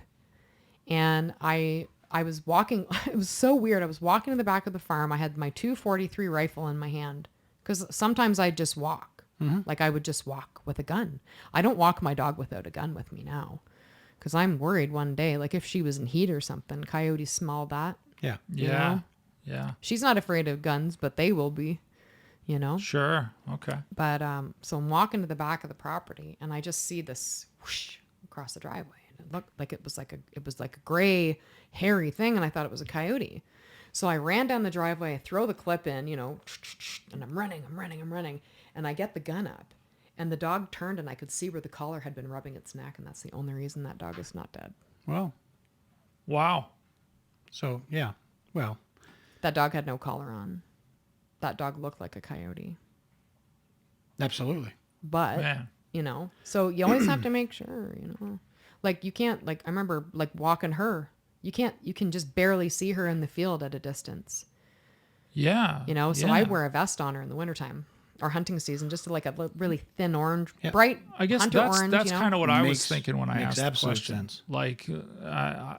you would just mistakenly either not see it, or you just don't know what it is, or it's Yeah. through all this bush. Yeah, and it's like, I don't know. who's shooting through the bush? Like, Well, fuck, I don't know. anytime I ever See, I don't shoot know something, anything. I'm like, it's right there. There's rules. You have to make rules for yourself to be an ethical hunter. Like, I don't shoot anything past 30 yards. It's got to be stopped, and it has to be completely broadside. Meaning I see the whole side of the Yeah, animal. okay. It's not facing me a little bit. It's not facing away from me. It's completely broadside. Because then you have a patch. Not, And you know, if you have a through and through, straight through, double lung 'em, there's no way that deer is going to survive. Double lung 'em. Double lung 'em. Yeah. Dang. So But- do you have any advice for women who are interested in hunting? Don't be scared to get into it. Yeah. You know, like if anybody wants to reach out to me, if they want to talk about hunting and stuff, I'm all for that, because there's not a lot of women that will stick up for each other or congregate together or be a group together because of the ego thing. Well, Right. And jealousy and stupid crap like that. Like, you know what? I'd rather see everybody else shoot a deer. That's huge. I don't care. I just want to fill my freezer, you know, like, but what's your Instagram handle for anyone who wants at to Wild know? Taxidermy. Yeah, wild as in WYLDE Taxidermy. taxidermy. So at Wild Taxidermy. Claire Trickey. Okay, so anybody who wants to contact you to talk about it, Yeah. that's where they can kind of get at you. Okay. It's a hard thing to get into, you know, especially like I did not come from a hunting family. Right. Like, no, none of my family is even, like, my sister loves venison. We talk about cooking venison all the time. You know, she loves that, and her kids love it too. You know, nothing better than, here, have a little piece of heart. Yum, yum, yum. They don't know. I think it's great. But it's scary, you know, thinking about going out and sitting in a tree stand and going out and doing it by yourself. They have to learn about firearms or Yeah. bow hunting if that's what they choose. Yeah. There's a lot to learn, Yeah, obviously. yeah. And they go You through know, the right channels, but that's somebody right. could contact you and Yeah. you set them right. For sure. I mean, practice with your bow, prove your firearm, make sure, you know, every year, like a month or two before I start hunting, I practice with my bow very regularly. You know, I do 20 yards, 30 yards. I do 35 and 40, even though I don't shoot that far. Because if I happen to see something I didn't like a coyote, I might take a pop shot at it, you know, but I would never shoot a deer that far because I care too much about them. Sure. It's You know? nice. Yeah. But finding property is the next thing. Like, you can't just go hunting. Right. You know? But there's protocols that you have to go through to do it properly. Yeah. And anyone that's willing to learn, or if they want to, Yeah. they will learn the firearms. They'll learn about bows. They will go The get their rules, license, regs, and yeah. then they have to get a hunting license, and Yeah. they have to take the courses. Yeah. Yeah. And Well, that- even the type of ammunition that you use, I imagine. 100%, and the rifle has a that they lot to do choose, with or shotgun, or whatever they're using. Yeah. Yeah. Like, in our area, we're not allowed to hunt deer with anything basically but a bow. There are a couple 3 weeks that you're allowed to use a controlled firearm, but you're only allowed to use a muzzleloader, Oh, really? Oh, really? Wow, that's interesting. which are totally awesome, by the way. Yeah. Yeah. Big puff of black smoke. Man, that's the best. 50 Yeah, that's caliber. just crazy. Yeah. Yeah. Interesting. But yeah, that's a fun. I didn't even pick up my muzzleloader last year. I was lucky enough. I shot 2 deer, and I went hunting 3 times and I shot 2 deer. It was the best year I've ever had in my life. Wow. With muzzleloader. No, with a bow. Oh, with a bow. Yeah. And so that's another thing for people to understand about hunting is that it's so much fewer in number than than you think. Like people, Yeah. I assume people probably like me, Yeah. think that you can go out hunt today, get something, No. bring it home, eat it all, It's all about patience. go out No. tomorrow. So every 10 times you go out hunting, you might see something. Right. And every time you see something, out of those 10 times, you might get a shot at it. Well, this goes back to my buddy who went up north and can't find a moose in a whole month. Yeah. So What it's the hard, fuck? right? I mean, that sitting in a tree stand, like I remember one year I didn't have an antlerless tag again, and I can't recall why. I think I applied, but I didn't get it for some reason. So it was December 16th. It was minus 26 outside, and I was still hunting. 101 hours sitting in a tree stand. I finally shot a deer. Oh, wow. And it was cool. Like, it sucked. I've hunted to December 29th before. It was cold. It sucked. But I'm determined to the fill day my after my freezer. birthday. Happy belated 6 months ago birthday. Yeah, but, you know, there's so much more. Like, you have to learn your property. Like, I've been hunting my property since 2014. And I've done a ton of property management, cutting trails, putting up cameras, putting up mineral blocks for the deer, you know, all over the place. Now, will there be deer that they go, man, too many of us have been hunted here. Should we move on? Never had that problem. Should we move on to somewhere Yeah. else? It's just me hunting there, though. I don't hunt with anybody. I hunt by myself. I've Yeah. always hunted by myself. Nobody even knows where I am when I'm back there. So if anything happened, my dog would find me. My dog would track me and find You need me. a collar. Yeah. I need a GPS collar. You'll be on those cameras. Yeah. On side of milk carton. Where is she? She just disappeared one day and we don't know where she went. Yeah. But I love it. I love it. There's nothing better than hunting. That's just awesome. And then filling your tag is just a bonus. Okay, well, Claire, we're coming to sort of an end here. All right. And, we don't have all the time, I guess. But, yeah, right. Two things. Well, first, I wanted to ask you about firearms. Yeah. Just in general. Sure. What the fuck? Right? That's pretty much my question. I don't know. You might have like a better question, Randy. But I just want to know what your opinion is on what the fuck's going on here politically. Well, they're trying to take away from the honest folk. Have I ever done anything illegal with my firearms? No. Are they in a safe? Yes. Do they have trigger locks? Yes. Is my ammunition locked up with it? Absolutely not. Have I ever pointed my muzzle in an unsafe direction? No. You can actually put your ammunition with your firearm. Yeah. You can lock them up together. It's not safe. Trigger locks, right? Oh, yes, absolutely. I can't remember all the rules, but it Yeah, is. but you can actually, I can take my handguns in my case, Yeah. but I can also, as long as my ammunition is locked up. like they can't have the ability to take the ammunition and put it in the gun and use it. I think that's the idea, right? Well, Like a thief, I mean. easily. Yeah. Yeah. So, Yeah. I mean, it's such a touchy subject, because again, it's just like the hunting thing. Like if you're not like guns don't kill people. I kill people. That's correct. Yeah. A gun doesn't decide to wake up in the morning and sprout some legs and just go mass shooting people. Correct.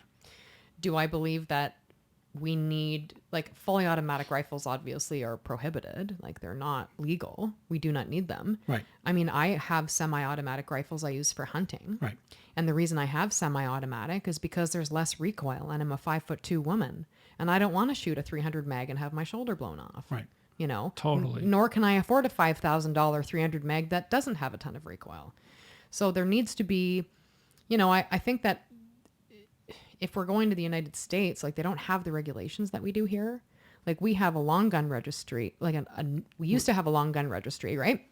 And I think they've changed that now. So if you, let's say you wanted to buy my 12 gauge shotgun that I have, I think there has to be some sort of legality that you have to go through now. But like 6 months ago, you could just like hand it over and give me $600 and we're good. Well, they've changed it to the point where if you sold me your rifle, you have to take my information and you're obligated to maintain that information for 20 years. So if you go to the Canadian Tire and you buy a new shotgun, they will take your information and your license number, Right. and they must maintain that log for 20 years. The government doesn't get it. It's not a long gun registry, but the store has to maintain that Okay. in the event that legally somebody needs to access that. I just don't understand why that matters. I agree. Like, I still have the registration papers from guns I purchased years ago that, someone breaks into my home, steals my 700-pound gun safe, have fun, take it, totally. and uses my firearms to kill people. Yeah. They still don't know where those guns came from, Yeah. right? Like, none of the guns are technically registered to me. Anybody could take them and use them. Yeah. Because at the know? time that you did it, it wasn't necessary. Yeah. Yeah. Like you can go buy a muzzle loader and kill people with that too. You just have to be really quick at reloading things. Yeah. What does it matter? Yeah. We don't even have problems like that here. Really, do we? I mean, not ones that I've ever heard of. Well, I mean, like the shooting that just happened with he was 18, right? The young man that did that school shooting. Just recently in the States? Yeah. Yeah. Right. Why did he need a semi-automatic rifle? Right. Agreed. Yeah. And I mean, so if I go hunting with my shotgun, there's a plug that goes in the gun. So I'm only able to put 3 cartridges in there, 3 shells. Right. So I'm limited to five if I take that plug out. So, but if I was ever stopped by a game warden and I didn't have that plug in my gun, I would get in a lot of trouble. Big time. Which good, follow the rules and do what you're supposed to. 100%. But I really don't think, like, taking guns away from me and you, fine. But criminals are still going to get them. Of course. Oh, yeah. Prohibiting guns will change nothing, except take it away from the honest folk. Correct. That's what makes people think of conspiracy theories and all these other things, because they go, why would the Why are they government taking our be guns such... away? Yeah, why would they do that? They know. Other countries don't do that dumb. that. Are they trying to make it so we can't fight back? Right. What happens when the zombie apocalypse comes and I don't have my guns? That's No, true. it's true. It's true. Right? Well, that's the yeah. Second Amendment, that the Americans have the right to own and bear arms Yeah. for the possible uprising necessary when a tyrannical government takes over. Right. So that's what that was all about. At least that's my understanding of it. You know, other than being a farrier, the rest of your life sort of consists on these gun laws holding up the way that they are. My whole life is based around that. All the things I love to do, all the things that mean the most to me. Like they take hunting away, they take firearms away. They take my fun and excitement, my Your life. love, everything. Yeah. What did I do? Not to mention I'm not doing our- anything wrong. Why are you punishing me for Our what mutual other friend people do? Sue, you know? who's even more. Her whole life. Her whole life. Literally. What's she gonna do? Sorry, you can't have a gun. You can't go hunting. Guess you may as well just not even have your dogs anymore. Yeah. I mean, And then it's like, well, what do I have left now? I guess I can go to Tim Hortons and get coffee. Yeah, but there's people out there that don't care about that. It's really sad. They don't, Yeah. but they don't have anything like that to lose, do they? Well, I bet they do. That's right. Maybe. They do in their life. They have something to lose, and if somebody ever tried to take it from them, they would be just as, angry about it or upset. Take away the internet. Take away social media. And you can take away hunting Take and away your firearms. home and your land and all the other things that these people can take away. We all have Take away rights. everything. Yeah. And it's unfortunate because one bad apple ruins the bunch. But like to me it's ludicrous. I need my firearms. I don't want to go to the grocery store to buy meat.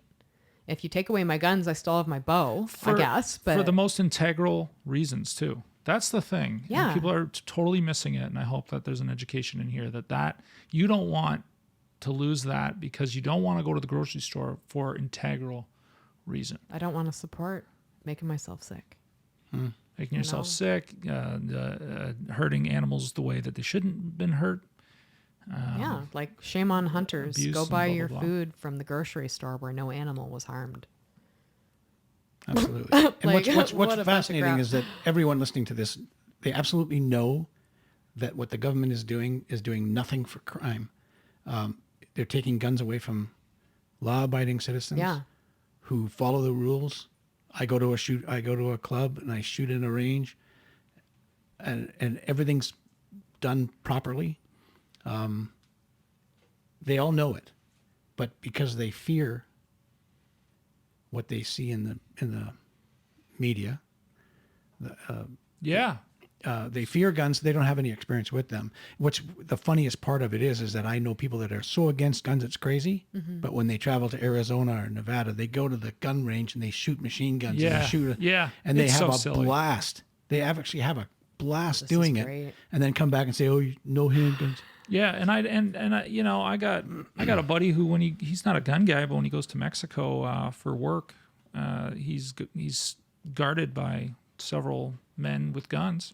I'm not saying he's against guns, but there's reason Yep, for all yep, this. Yeah. Do you think Justin Trudeau walks down the street without his RCMP? Bodyguards. Yeah, And I 100%. understand that maybe a guy like Trudeau needs that, but I think Well, yeah, because he's someone like you needs it as well. It's called self-defense. yeah. But Like I walk down the street, nobody knows who I am. Nobody knows I have firearms. I don't stick them. sure. I don't freaking carry them around all over the place. I don't tell Yeah. people what kind of firearms I even own. I don't tell anybody anything. Neither do I. And, maybe if everybody did that and just mind their own business, it's minding your own business. That's all it is. Just carry on and mind your own business. Well, speaking of business, Yeah. we want you to sign our table. Oh. Take this Sharpie and sign the table wherever you'd like. Yeah, right in front of you. Okay. Well, Can I move yeah. the microphone a little bit? Wherever you want. And as you can see, in the event you want to draw a little picture, you can, Yeah, because other people have. We always like this portion of the show because people on Spotify that are listening only have no idea what that sound is. But that sound is Claire using a massive Sharpie to sign our table. Yes. There. Yes. Thank you very much. I didn't draw a picture because I can mount an animal, but I can't draw maybe a small stick person. All right. That's Right about on. it, though. Claire, Well, Claire, yeah. yeah, thanks for coming. Oh, Thank you you so much. guys. And thank you for accommodating Adlie. Oh, no, Adlie's great. She's was- stunning. She's sleeping again. Yeah.